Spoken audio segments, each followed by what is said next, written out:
ನಿನ್ನ ವಾಕ್ಯದ ಬೆಳಕಿನಲ್ಲಿ ನಮ್ಮನ್ನೇ ನಾವು ಪರೀಕ್ಷಿಸಲು, ನಮ್ಮನ್ನೇ ನಾವು ಪರಿಶೋಧಿಸಲು, ನಮ್ಮನ್ನೇ ನಾವು ಎಕ್ಸಾಮಿನ್ ಮಾಡಲು ಅಪ್ಪ ನಾವು ಬಂದಿರುವಾಗ ದೇವರೇ, ನಮ್ಮ ಜೀವಿತ ಸಂಗಡ ನೀನು ಒಡನಾಡು ದೇವರೇ, ನಮ್ಮ ಜೀವಿತ ಸಂಗಡ ನೀನು ಒಡನಾಡು. ನೀನು ಕ್ರಿಯೆ ಮಾಡು.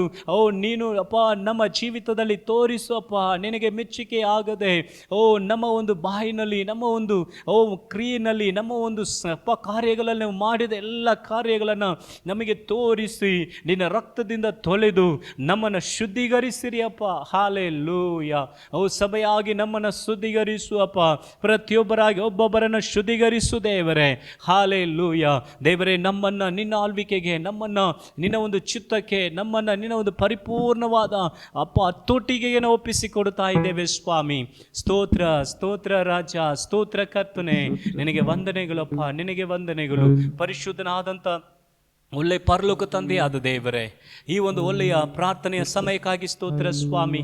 ಈ ಒಂದು 2ನೇ ದಿನದಲ್ಲಿಯೂ ದೇವರೇ, ನಮ್ಮನ್ನು ಈ ಒಂದು ಪ್ರಾರ್ಥನೆಗಾಗಿ ನಮ್ಮನ್ನು ನಡೆಸಿರುವುದಕ್ಕಾಗಿ ಸ್ತೋತ್ರ ಸಲ್ಲಿಸ್ತಾ ಇದ್ದೇವೆ.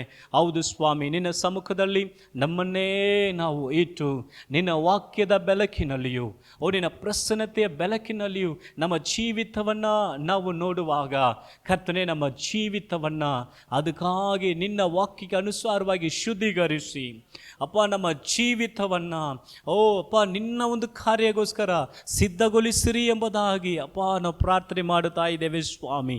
ನಿನ್ನ ಒಂದು ಆಳ್ವಿಕೆಗೆ ಕರ್ತನೆ, ಈ ಒಂದು 2ನೇ ದಿನದ ಉಪವಾಸ ಪ್ರಾರ್ಥನೆಯ ಸಮಯವನ್ನು ಒಪ್ಪಿಸಿಕೊಡುತ್ತಾ ಇದ್ದೇವೆ. ನಿನ್ನ ಆಳ್ವಿಕೆ ಮಾಡು. ನಿನ್ನ ಕ್ರಿಯೆಗಳು ನಮ್ಮ ಜೀವಿತದಲ್ಲಿ ನಮ್ಮ ಒಂದು ವೈಯಕ್ತಿಕ ಜೀವನದಲ್ಲಿ ನಮ್ಮ ಸಭೆಯ ಪ್ರತಿಯೊಬ್ಬರಲ್ಲಿ ನೆರವೇರಲಿ ಎಂಬುದಾಗಿ ನಾವು ಪ್ರಾರ್ಥಿಸ್ತೇವೆ ಸ್ವಾಮಿ. ನಿನ್ನ ಆಳ್ವಿಕೆಗೆ ಎಲ್ಲವನ್ನು ಒಪ್ಪಿಸಿಕೊಡುತ್ತೇವೆ. ನಿನಗೆ ನಾವು ಮಹಿಮೆ ಸಲ್ಲಿಸ್ತೇವೆ. ಯೇಸುವಿನ ನಾಮದಲ್ಲಿ ಪ್ರಾರ್ಥಿಸ್ತೇವೆ, ಜೀವವುಳ್ಳ ಒಳ್ಳೆಯ ತಂದೆಯೇ, ಆಮೆನ್. ಆತನ ಸಮ್ಮುಖದಲ್ಲಿ ನಾವು ಪ್ರಾರ್ಥನೆಯಲ್ಲಿ ಇರುವಾಗಲೇ ನಮ್ಮನ್ನೇ ನಾವು ಆತನ ಸಮ್ಮುಖದಲ್ಲಿ ಬಿಟ್ಟುಕೊಟ್ಟವರಾಗಿ ನಾವು ಆತನ ಸಮ್ಮುಖದಲ್ಲಿ ಕಾಣೋಣ. ಹಾಗೆ ನಾವು ಸ್ವಲ್ಪ ಹೊತ್ತು ದೇವರನ್ನ ನಾವು ಸ್ತುತಿಸಿ, ನಾವು ಆರಾಧಿಸೋಣ. ಜೊತೆಗೆ ಸೇರಿ ನಾವು ಕರ್ತನನ್ನು ಮಹಿಮೆ ಪಡಿಸೋಣ. ಹಲ್ಲೆಲೂಯಾ. ಕಳೆದ ದಿನವಲ್ಲ ನಮ್ಮನ್ನು ಕಣ್ಮಣಿಯಂತೆ ಕಾದು ಇದುವರೆಗೂ ನಮ್ಮ ನಡೆಸಿ ಬಂದ ದೇವರಿಗೆ ಒಂದು ಸ್ತೋತ್ರಗಳನ್ನು ಸಲ್ಲಿಸುತ್ತಾ ಸಂಘದಲ್ಲಿ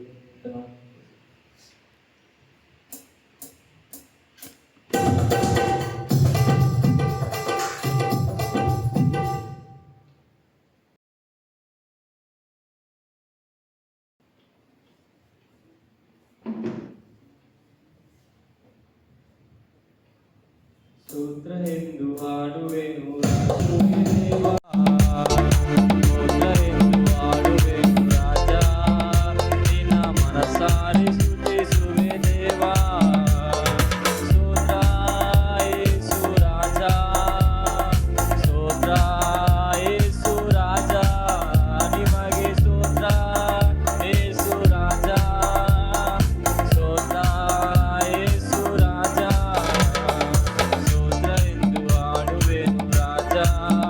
ನಿನ್ನ ಮನಸಾರೆ ಸ್ತುತಿಸುವೆ ದೇವಾ, ಸ್ತೋತ್ರ ಎಂದು ಹಾಡುವೆನು ರಾಜ, ನಿನ್ನ ಮನಸಾರೆ ಸ್ತುತಿಸುವೆ ದೇವಾ. ಸೋತೋದ ದಿನವೆಲ್ಲ ಸಂತೈಸಿದೆ, ಸೋತೋದ ದಿನವೆಲ್ಲ ಸಂತೈಸಿದೆ, ಸುಖ ತಂದು ಇದುವರೆಗೂ ಕಾಪಾಡಿದೆ, ಸುಖ ತಂದು ಇದುವರೆಗೂ ಕಾಪಾಡಿದೆ. ಸ್ತೋತ್ರ ಯೇಸು ರಾಜ,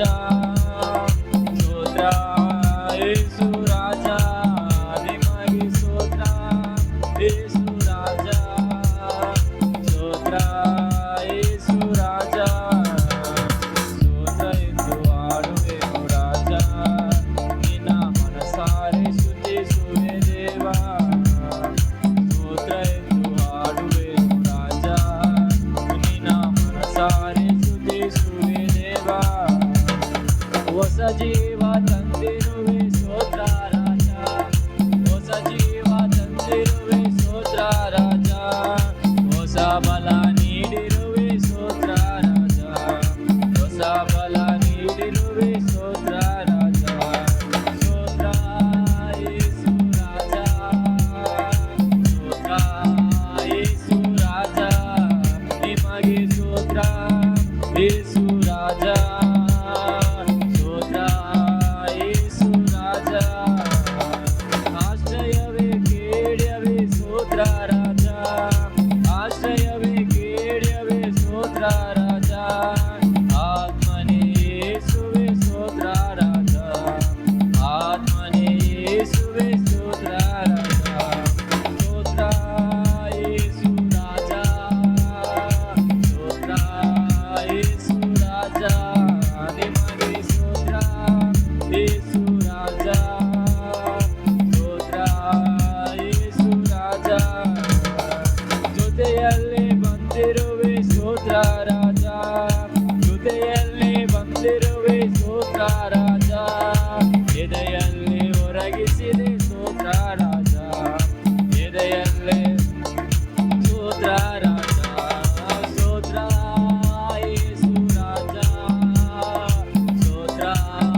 ಮನಸಾರೆ ಸ್ತುತಿಸುವೆ ದೇವಾ, ಸ್ತೋತ್ರ ಎಂದು ಹಾಡುವೆನು ರಾಜ, ನಿನ್ನ ಮನಸಾರೆ ಸ್ತುತಿಸುವೆ ದೇವಾ.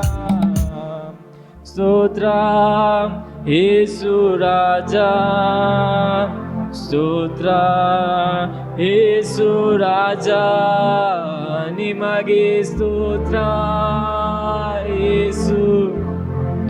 ಓ ಸ್ತೋತ್ರ ಯೇಸು ರಾಜ, ಕಳೆದ ದಿನ ಕಾದಿರುವೆ ಸ್ತೋತ್ರ ರಾಜ, ಕಳೆದ ದಿನ ಕಾದಿರುವೆ ಸ್ತೋತ್ರ ರಾಜ, ಹೊಸ ದಿನ ತಂದಿರುವೆ ಸ್ತೋತ್ರ ರಾಜ, ಹೊಸ ದಿನ ತಂದಿರುವೆ ಸ್ತೋತ್ರ ರಾಜ. ಸ್ತೋತ್ರ ಯೇಸು ರಾಜ,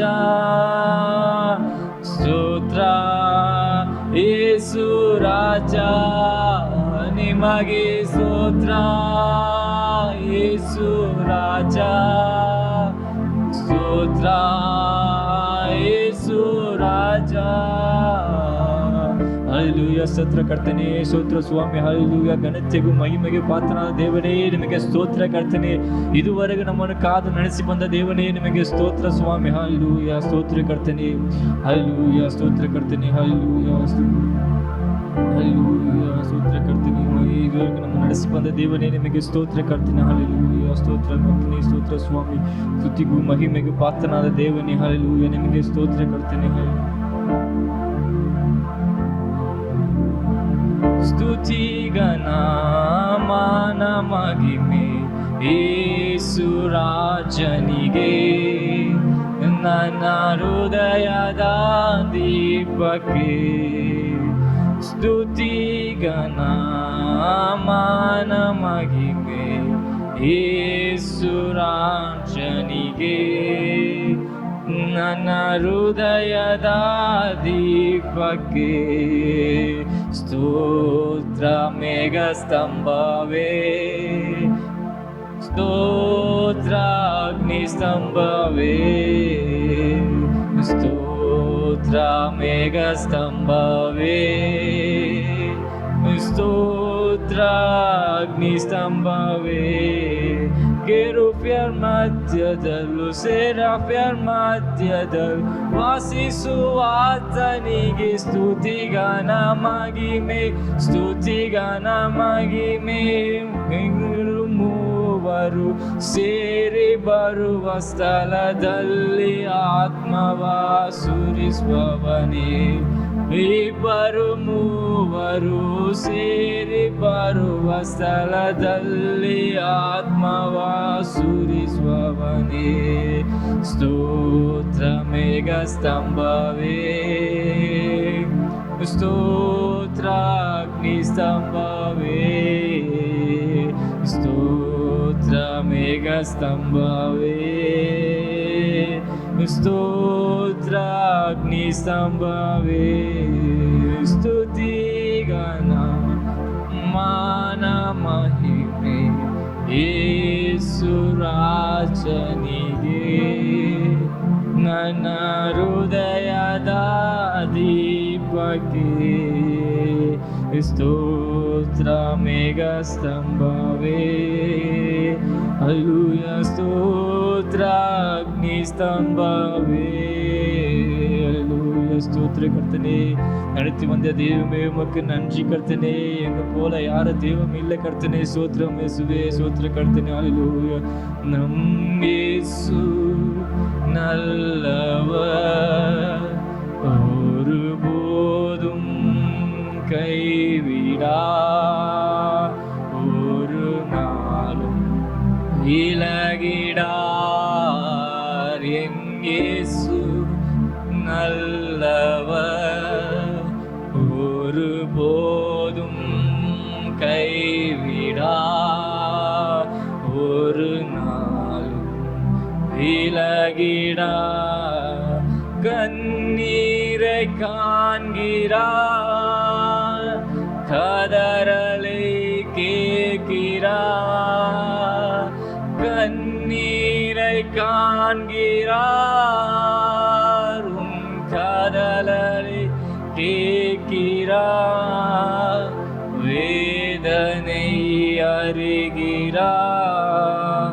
உன் வேதனை அறிகிறார், விடுதலை தருகிறார், உனக்கு விடுதலை தருகிறார். ஒன்று சேர்ந்து நாம் துதிப்போம், சாத்தானை மிதிப்போம், தேசத்தை சுதந்தரிப்போம்.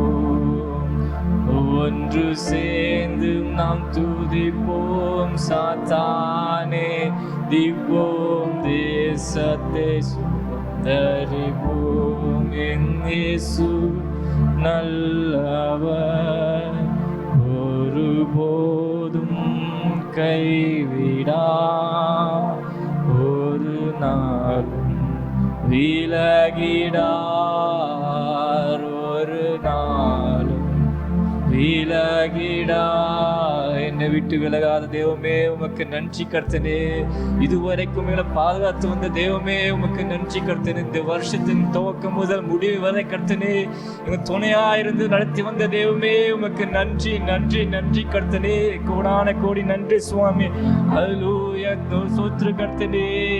ஹல்லேலூயா, என் கண்ணீரை காண்பவரே உமக்கு நன்றி கர்த்தனே. ஒவ்வொரு பிரார்த்தனை கர்த்தனே, ஒவ்வொரு விண்ணப்பங்களுக்கு பதில் தந்தவரே உமக்கு நன்றி நன்றி நன்றி சுவாமி. ஹல்லேலூயா, ஸ்தோத்திர கர்த்தனே. ஹல்லேலூயா, ஸ்தோத்திர சுவாமி. ஹல்லேலூயா ஹல்லேலூயா, ஸ்தோத்திர கர்த்தனே உமக்கு நன்றி சுவாமி. ஹல்லேலூயா, ಸ್ತೋತ್ರದಿಂದಲೇ ಸ್ತುತಿ ಹಾಡುವೆ ನನ್ನ ಯೇಸುನ ಜನ. ನನಗಾಗಿ ಮಾಡಿದ ಉಪಕಾರಕ್ಕೆ ಎಂದೆಂದು ನಾ ವಂದಿಸುವೆ.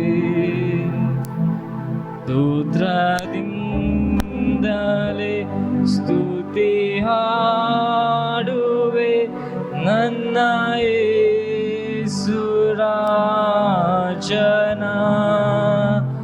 ನನಗಾಗಿ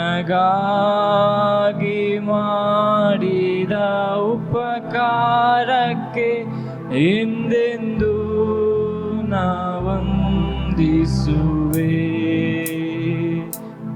ಎನಿಸಲಾಗದ ಆಶೀರ್ವಾದಗಳ ಎಂದೆಂದು ನೀ ನೀಡಿರುವೆ.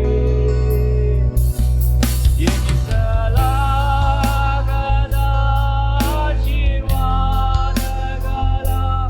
ಎಂದೆಂದು ನೀ ನೀಡಿರುವೆ. ಯೋಗ್ಯತೆ ಇಲ್ಲದ ನನಗೆ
ಸ್ವಲ್ಪ ಸಮಯ ಎದ್ದು ನಿಂತು ಆತನ ನಾವು ಆರಾಧನೆ ಮಾಡೋಣ. ಹಲ್ಲೆಲೂಯಾ, ಸ್ತೋತ್ರ ಕರ್ತನೆ. Hallelujah, hallelujah. ಆತನೊಬ್ಬನೇ ಆರಾಧನೆಗೆ ಯೋಗ್ಯನಾಗಿದ್ದಾನೆ. ಆತನೊಬ್ಬನಿಗೆ ಆರಾಧನಾಗಿ ಅರಸನಾಗಿರುತ್ತಾನೆ. ಯಾವ ಈ ಭೂಮಿಯಲ್ಲಿ ಆತನನ್ನು ಬಿಟ್ಟರೆ ಬೇರೆ ದೇವರು ನಮ್ಮ ಆತನನ್ನು ಆರಾಧಿಸಬೇಕು ಯಾರೂ ಇಲ್ಲ. ಹಲ್ಲೆಲೂಯಾ, ಕರನಲ್ಲಿ ಹೆಚ್ಚಿ ಹಲ್ಲೆಲೂಯಾ.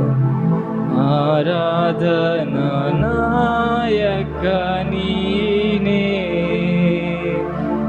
ಆರಾಧನೆಗೆ ಯೋಗ್ಯನು ನೀನೇ, ಆರಾಧನೆಗೆ ಯಜಮಾನ ನೀನೇ, ಆರಾಧನೆಗೆ ಅರಸನು ನೀನೇ,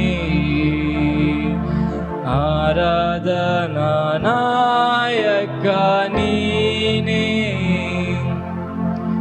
ಆರಾಧನೆಗೆ ಯೋಗ್ಯನು ನೀನೇ, ಆರಾಧನೆಗೆ ಯಜಮಾನ ನೀನೇ, ಆರಾಧನೆಗೆ ಅರಸನು ನೀನೇ. ಜೀವಿಸುವ ಕಾಲವೆಲ್ಲ ನಿನ್ನನ್ನೇ ಆರಾಧಿಸುವೆ. ಜೀವಿಸುವ ಕಾಲವೆಲ್ಲ ನಿನ್ನನ್ನೇ ಆರಾಧಿಸುವೆ. ಆರಾಧನೆ ನಾಯಕ ನೀನೇ,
ಆತ್ಮ ಪ್ರಿಯನೇ, ನಿನ್ನನ್ನೇ ಆರಾಧಿಸುವೆ. ಆರಾಧನೆ ನಾಯಕ ನೀನೇ, ಆರಾಧನೆಗೆ ಯೋಗ್ಯನು ನೀನೇ, ಆರಾಧನೆಗೆ ಯಜಮಾನ ನೀನೇ, ಆರಾಧನೆಗೆ ಅರಸನು ನೀನೇ. ಜೀವಿಸುವ ಕಾಲವೆಲ್ಲ ನಿನ್ನನ್ನೇ ಆರಾಧಿಸುವೆ. ಜೀವಿಸುವ ಕಾಲವೆಲ್ಲ ನಿನ್ನನ್ನೇ ಆರಾಧಿಸುವೆ. ಆರಾಧನೆಗೆ ಯೋಗ್ಯನು ನೀನೇ, ಆರಾಧನೆಗೆ ಯಜಮಾನ ನೀನೇ. ಹಲ್ಲೆಲೂಯಾ. ಸ್ತೋತ್ರ ಕರ್ತನೇ. ಹಾಗೆ ಕಣ್ಣುಗಳನ್ನು ಮುಚ್ಚಿದವರಾಗಿ ನಮ್ಮ ಕರಗಳನ್ನು ಎತ್ತಿದವರಾಗಿ ಆತನ ಸಮ್ಮುಖದಲ್ಲಿ ನಮ್ಮನ್ನೇ ಒಪ್ಪಿಸಿಕೊಟ್ಟು, ದೇವರೇ ನೀನೇ ಆರಾಧನೆಗೆ ಯೋಗ್ಯನಪ್ಪ, ನೀನೇ ಸ್ತುತಿಗೆ ಯೋಗ್ಯನು, ನೀನೇ ಘನಕ್ಕೆ ಯೋಗ್ಯನಪ್ಪ. ಇದುವರೆಗೂ ನಮ್ಮನ್ನು ನಡೆಸಿದೆಯಪ್ಪ, ಇದುವರೆಗೂ ನಮ್ಮನ್ನು ಬಲಪಡಿಸಿದೆ. ನಿನ್ನ ಕೃಪೆ, ನಿನ್ನ ಕನಿಕರ, ನಿನ್ನ ದಯೆ ನಮ್ಮನ್ನು ನಡೆಸಿದೆಯಪ್ಪ. ಈ ವರ್ಷದ ಅಂತಿಮ ದಿನಮಾನಗಳಲ್ಲಿ ನಾವು ಇರುವಾಗ ದೇವರೇ, ನೀನು ಮಾಡಿದ ಉಪಕಾರಗಳನ್ನು ನೆನೆಸಿಕೊಳ್ಳುತ್ತೇವೆ. ನೀನು ನಡೆಸಿ ಬಂದ ನಿನ್ನ ವಿಧಾನಗಳಿಗಾಗಿ ಸ್ತೋತ್ರ. ನೀನು ಮಾಡಿದೆಲ್ಲ ನಿನ್ನ ಅದ್ಭುತ ಕಾರ್ಯಗಳಿಗಾಗಿ ಸ್ತೋತ್ರ ಅಪ್ಪ. ನಾವು ನಿಂತಿರುವಂಥದ್ದು, ನಾವು ನಾಶವಾಗದೇ ಇರುವಂಥದ್ದು ನಿನ್ನ ಶುದ್ಧವಾದ ಕೃಪೆ ಅಪ್ಪ, ನಿನ್ನ ಕನಿಕರ ದೇವರೇ. ನಿನ್ನ ಆಳ್ವಿಕೆಗೆ ನಮ್ಮನ್ನು ಒಪ್ಪಿಸಿಕೊಡುತ್ತಾ ಇದ್ದೇವೆ. ನಮ್ಮ ಸಂಗಡ ಸತತವಾಗಿ ಒಡನಾಡು ಸ್ವಾಮಿ. ಯೇಸುವಿನ ನಾಮದಲ್ಲಿ ನಿಮ್ಮನ್ನು ಆರಾಧಿಸುತ್ತೇವೆ, ಜೀವವುಳ್ಳ ಒಳ್ಳೆಯ ತಂದೆಯೇ. ಆಮೇನ್, ಆಮೇನ್, ಆಮೇನ್, ಆಮೇನ್. ದಯವಿಟ್ಟು ಕುಳಿತುಕೊಳ್ಳೋಣ. ಆಮೇನ್. ಈ ಒಂದು ವರ್ಷದ ಅಂತ್ಯದ ದಿನಮಾನಗಳಲ್ಲಿ ನಾವು ಪ್ರಾರ್ಥನೆಗೋಸ್ಕರ ಬಂದಿದ್ದೇವೆ. ನನ್ನ ಒಂದು ಪ್ರಕಾರ ಏನಂದರೆ, ಈ ಒಂದು ಪ್ರಾರ್ಥನೆ ಬಹಳ ಮುಖ್ಯವಾದಂಥ ಪ್ರಾರ್ಥನೆ. ಓಕೆ, ಯಾಕಂದರೆ ಈ ಒಂದು ಪ್ರಾರ್ಥನೆಯಲ್ಲಿ ನಾವು ದೇವರ ಸಮ್ಮುಖದಲ್ಲಿ ನಮ್ಮನ್ನೇ ನಾವು ಪರೀಕ್ಷಿಸಿ ನೋಡಲಿಕ್ಕಿರುವಂಥ ಒಂದು ಸಮಯಗಳು. ಓಕೆ, ಈ ಒಂದು ಸಮಯದಲ್ಲಿ ಕೆಲವು ಸತಿ ವಾಕ್ಯಗಳು ಹೇಳುವಾಗ ನಮಗೆ ಒಂದು ವೇಳೆ ಚುಚ್ಚುವ ರೀತಿಯಲ್ಲಿ ಇರಬಹುದು ಅಲ್ವಾ. ಇದು ಬಂದು ಚುಚ್ಚುವುದಕ್ಕಾಗಿ ಅಥವಾ ತಪ್ಪುಗಳನ್ನು ತೋರಿಸುವುದಕ್ಕಾಗಿ, ಹಾಗಂದರೆ ದ ಫೈಂಡಿಂಗ್ ಫಾಲ್ಟ್, ಅದನ್ನು ತಪ್ಪನ್ನು ಕಂಡುಹಿಡಿಯುವಂಥದ್ದು, ತಪ್ಪನ್ನು ತೋರಿಸಿ ತಪ್ಪು ಒರೆಸುವುದಕ್ಕಾಗಿ ಪ್ರಾರ್ಥನೆ ಅಲ್ಲ. It's A prayer for sanctification. ನಮ್ಮನ್ನು ನಾವು ಶುದ್ಧಿ ಮಾಡಿಕೊಳ್ಳೋದಕ್ಕಿರುವಂಥ ಒಂದು ಸಮಯ. ಓಕೆ, ನಮ್ಮ ಶರೀರವನ್ನು, ದೇಹವನ್ನು ನಾವು ನೀರಿನಿಂದ ತೊಳೆಯುತ್ತೇವೆ. We are wash our body with water. ನೀರಿನಿಂದ ತೊಳೆಯುತ್ತೇವೆ. ಯಾಕಂದರೆ ಪ್ರತಿದಿನ ನಾವು ಸ್ನಾನ ಮಾಡುವಾಗ ನಮ್ಮ ಒಂದು ದುರ್ವಾಸನೆಗಳೆಲ್ಲ ನೀಗಿಸಲ್ಪಟ್ಟು ನಮ್ಮ ಒಂದು ಬಾಡಿ ಏನಾಗ್ತದೆ ಅಂದರೆ ನ್ಯೂ ಆಗಿ ಫ್ರೆಶ್ ಆಗಿರುತ್ತದೆ. ಯಾಕಂದರೆ ನಮ್ಮ ದೇಹ ಆ ರೀತಿಯಲ್ಲಿ ಉಂಟು ಮಾಡಲ್ಪಟ್ಟಿದೆ. ಈ ಒಂದು ಲೋಕದಲ್ಲಿ ಆಲ್ಮೋಸ್ಟ್ 100%ನಲ್ಲಿ 75% ನೀರಿನಿಂದಲೇ ತುಂಬಿದೆ. ದೇವರು ಹಾಗೆ ಉಂಟು ಮಾಡಿದ್ದಾರೆ. ಯಾಕಂದರೆ ಮನುಷ್ಯನಿಗೆ ನೀರು ಬೇಕು. ಒಂದನ್ನು ನಾವು ಶುದ್ಧೀಕರಣೆ ಮಾಡಬೇಕಂದ್ರೆ ನೀರು ಬೇಕು. ಅದೇ ರೀತಿಯಲ್ಲಿ ಒಬ್ಬ ಮನುಷ್ಯನು ಆತನ ಪಾಪದಿಂದ ಆತನು ತೊಳೆಯಲ್ಪಡಬೇಕಂದ್ರೆ ಯೇಸುವಿನ ರಕ್ತದಿಂದ ಮಾತ್ರ ಸಾಧ್ಯವಾಗ್ತದೆ. ಯಾಕಂದರೆ ಇಟ್ಸ್ ರಿಯಲ್ ಬ್ಲಡ್ ಅಲ್ಲ, ನಿಜವಾಗ್ಲೂ ರಕ್ತವನ್ನು ತೆಗೆದು ತೊಳೆಯುವಂಥದ್ದಲ್ಲ. ನಾವು ಒಪ್ಪಿಸಿಕೊಡುವಾಗ, ಯೋಹನ ಪತ್ರಿಕೆ 1ನೇ ಯೋಹನ ಪತ್ರಿಕೆಯಲ್ಲಿ ನೋಡುವಾಗ ಅಲ್ಲಿ ವಾಕ್ಯದಲ್ಲಿ ಹೀಗೆ ಬರೆಯಲ್ಪಟ್ಟಿದೆ, ನಾವು ನಮ್ಮ ಪಾಪಗಳನ್ನು ಅರಿಕೆ ಮಾಡುವಾಗ ಆತನು ಕ್ಷಮಿಸಲು, ತೊಳೆಯಲು ಆತನು ಸಿದ್ಧವಾಗಿದ್ದಾನೆ. ಆಮೇನ್. ಕೆಲವು ಸತಿ ಹಂಗೆ ನಮಗೆ ತುಂಬ ಒಂದು ನೋವು ಆಗುವ ಥರ ಇದ್ದರೆ ನಾವು ಏನು ಅನ್ಸ್ಕೋಬೇಕಂದ್ರೆ ಪಾತ್ರೆಯನ್ನು ಉಜ್ಜಿ ತೊಳೆಯುತ್ತಾ ಇದ್ದಾರೆ ಅನ್ಕೋಬೇಕು. ಓಕೆ, ಕೆಲವು ಸತಿ ನಾವು ಪಾತ್ರೆಗಳನ್ನು ತೊಳೆಯುವಾಗ ಜಿಟ್ಟು ಹೆಚ್ಚಾಗಿರುವಾಗ ನಾವು ಏನು ಮಾಡ್ತೀವಿ, ಸುಮ್ಮನೆ ಕೆಲವರೆಲ್ಲ ಸುಮ್ಮನೆ ಹಿಂಗೆ ತೊಳೆದು ಹಾಕಿರ್ತಾರೆ, ನೋಡಿದ್ರೆ ಹಾಗೇ ಇರ್ತದೆ ಪಾತ್ರೆಗಳು. ಹಾಗೆ ಇಲ್ಲ, ಚೆನ್ನಾಗಿ ಅದನ್ನು ಉಜ್ಜಿ ತೊಳೆಯುವಾಗ ಏನಾಗ್ತದೆ, ಅದು ಶುದ್ಧಿ ಆಗ್ತದೆ. ಹಾಗೆ ನಮಗೆ ಒಂಥರ ಉಜ್ಜುವ ಥರ ಇದ್ದರೆ ನಾವು ಅನ್ಕೋಬೇಕು, ದೇವರು ನನ್ನನ್ನು ಚೆನ್ನಾಗಿ ಏನು ಮಾಡ್ತಾ ಇದ್ದಾರೆ, ಉಜ್ಜಿ ತೊಳೆಯುತ್ತಾ ಇದ್ದಾರೆ, ನನ್ನನ್ನು ವಾಶ್ ಮಾಡ್ತಾ ಇದ್ದಾರೆ. ಯಾಕೆ ಈ ಒಂದು ಕೊನೆಯ ದಿವಸದಲ್ಲಿ, ಕೊನೆಯ ಸಮಯಗಳು ನಾವು ಪ್ರಾರ್ಥನೆಗೋಸ್ಕರ ಬರಬೇಕಾ? ಈ ವರ್ಷ ಪೂರ್ತಿಯಾಗಿ ಏನೇನು ಮಾಡೋದೆಲ್ಲ ಮಾಡಿಬಿಟ್ಟು ಈ ವರ್ಷದ ಅಂತ್ಯದಲ್ಲಿ ಬಂದು ನಾವು ದೇವರ ಸಮ್ಮುಖದಲ್ಲಿ ನಮ್ಮನ್ನು ಸಿದ್ಧಪಡಿಸ್ಕೊಳ್ಬೇಕಾ? ಇಲ್ಲ. ನಾವು ವರ್ಷದ ಪ್ರಾರಂಭದಿಂದ ನಾವು ದೇವರ ಸಮ್ಮುಖದಲ್ಲಿ ಇದ್ದು ಬಂದಿದ್ದೇವೆ ಅಲ್ವಾ? ನಾವು ಪ್ರತಿದಿನ ನಾವು ದೇವರ ಒಂದು ನಡೆಸುವಿಕೆಯಲ್ಲಿ ಇದ್ದೇವೆ. ಆದರೂ ಕೆಲವು ಕಾರ್ಯಗಳು ನಮ್ಮಲ್ಲಿ ನಮ್ಮ ಇಷ್ಟವಿಲ್ಲದೇ ಅಂಟುಕೊಂಡಿರಬಹುದು. ಓಕೆ, ಕೆಲವು ಕಾರ್ಯಗಳು ನಾವು ಅನ್ನೋನ್ಲಿ ಬೇಕು ಎಂಬುದಾಗಿ ಗೊತ್ತಿದ್ದು ನಾವು ಮಾಡಿರುವುದಿಲ್ಲ. ಕೆಲವು ಕಾರ್ಯಗಳು ನಮಗೆ ಗೊತ್ತಿಲ್ಲದೆ ಇರಬಹುದು. ಅದಕ್ಕೆ ಅದನ್ನು ನಾವು ಬೆಳಕಿನಲ್ಲಿ ಇಟ್ಟು ನೋಡುವಾಗ, ಒಂದು ಸತ್ಯವೇದದ ವಾಕ್ಯ ಅನ್ನುವಂಥದ್ದು ಬೆಳಕು, ದ ಲೈಟ್. ಅದೇ ರೀತಿಯಲ್ಲಿ ದೇವರು ಬೆಳಕಾಗಿದ್ದಾನೆ. Jesus is the light of the world. ಯೇಸು ಬೆಳಕಾಗಿದ್ದಾನೆ. ಅದರಿಂದ ಯೇಸುವನ್ನು, ಆತನ ಸಮ್ಮುಖದಲ್ಲಿ ಆತನ ವಾಕ್ಯವನ್ನು ಇಟ್ಟು ನಮ್ಮ ಜೀವಿತವನ್ನು ನಾವು ನೋಡುವಾಗ ಅದರಲ್ಲಿ ಇರುವಂಥ ಕೆಲವು ಕಾರ್ಯಗಳು ಏನಾಗ್ತದೆ ಗೊತ್ತಾಗ್ತದೆ. ಅದು ಒಳ್ಳೆಯದು ಅಲ್ವಾ? ನಾವು ಮಧ್ಯಾಹ್ನ ನಾವು ಧ್ಯಾನ ಮಾಡುವಾಗ ಮಾಡಿದ್ದೀವಿ. ಈಗ ದೇವರು ಯಾಕೆ ನಮ್ಮನ್ನು ಶುದ್ಧಿ ಮಾಡ್ತಾರೆ? ನಾವು ಯೋಹನ 15ನೇ ಅಧ್ಯಾಯ 1-2 ವಾಕ್ಯಗಳನ್ನು ಓದುವಾಗ, ಆತನು ದ್ರಾಕ್ಷಿ ಬಳ್ಳಿ ಆಗಿದ್ದಾನೆ, ನಾವು ಅದರಲ್ಲಿರುವಂಥ ಗೊಂಬೆಗಳಾಗಿದ್ದೇವೆ. ಆದರೆ ಆ ಫಲ ಕೊಡುವಂಥ ಗೊಂಬೆಗಳನ್ನಂತೂ ಹೆಚ್ಚಾಗಿ ಫಲ ಕೊಡುವುದಕ್ಕಾಗಿ ಅದನ್ನು ಶುದ್ಧಿ ಮಾಡುತ್ತಾನಂತೆ. ದ ರೀಸನ್, ಏನು ಕಾರಣ ಅಂತ ನೋಡಿದ್ರೆ, ಹೆಚ್ಚಾದ ಫಲ ಕೊಡಬೇಕು. ಹೆಚ್ಚಾದ ಫಲ ಕೊಡಬೇಕಂದ್ರೆ ಅದು ಆ ಒಂದು ಪ್ರೋಸೆಸ್ ಆಫ್ ಕ್ಲೀನಿಂಗ್ನಲ್ಲಿ ಹೋಗಲೇಬೇಕು ಅಲ್ವಾ? ನಾರ್ಮಲ್ ಆಗಿ ಗಿಡ ಬೆಳೆಸೋದ್ರಲ್ಲಿ ಇಂಟ್ರೆಸ್ಟ್ ಇರುವವರಿಗೆ ನೋಡಿದರೆ ಅವರು ಯಾವಾಗಲೂ ಅದನ್ನು ಗಮನಿಸ್ತಾ ಇರ್ತಾರೆ.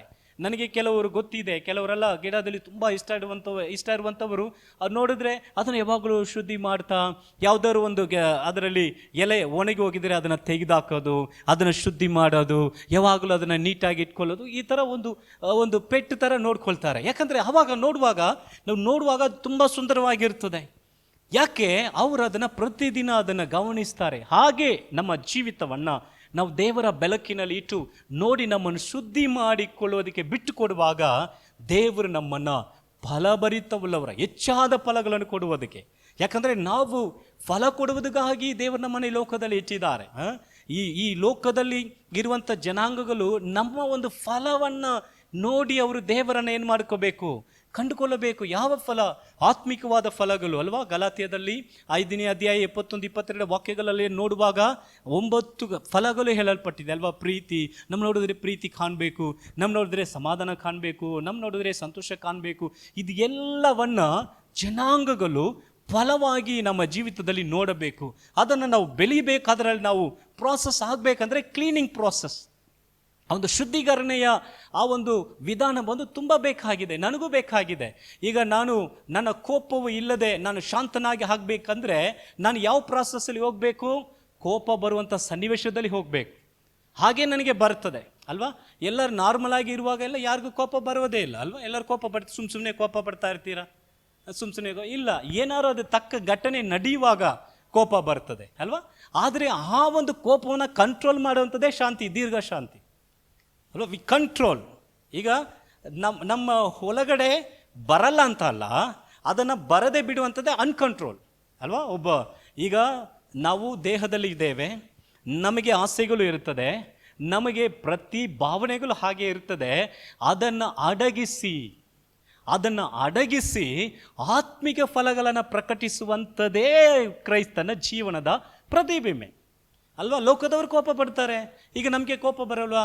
ಯಾರಿಗೂ ಕೋಪ ಎಲ್ಲರಿಗೂ ಕೋಪ ಬಂದೇ ಬರುತ್ತೆ ಅಲ್ವಾ? ಅದರಲ್ಲಿ ತುಂಬ ಯಂಗಸ್ಟ್ ಆಗಿರೋರಿಗೆ ತಮಿಳಲ್ಲಿ ಹೇಳ್ತಾರೆ ಎಲಂ ರಕ್ತಂ ಕೊದಿಕಿದು ಅಪ್ಪಿನ್ನುವಂಗೆ. ಅವರ ಒಂದು ರಕ್ತ ಹಂಗೆ ಎದ್ದು ಕೋಪ ಬರ್ತದೆ. It's normal.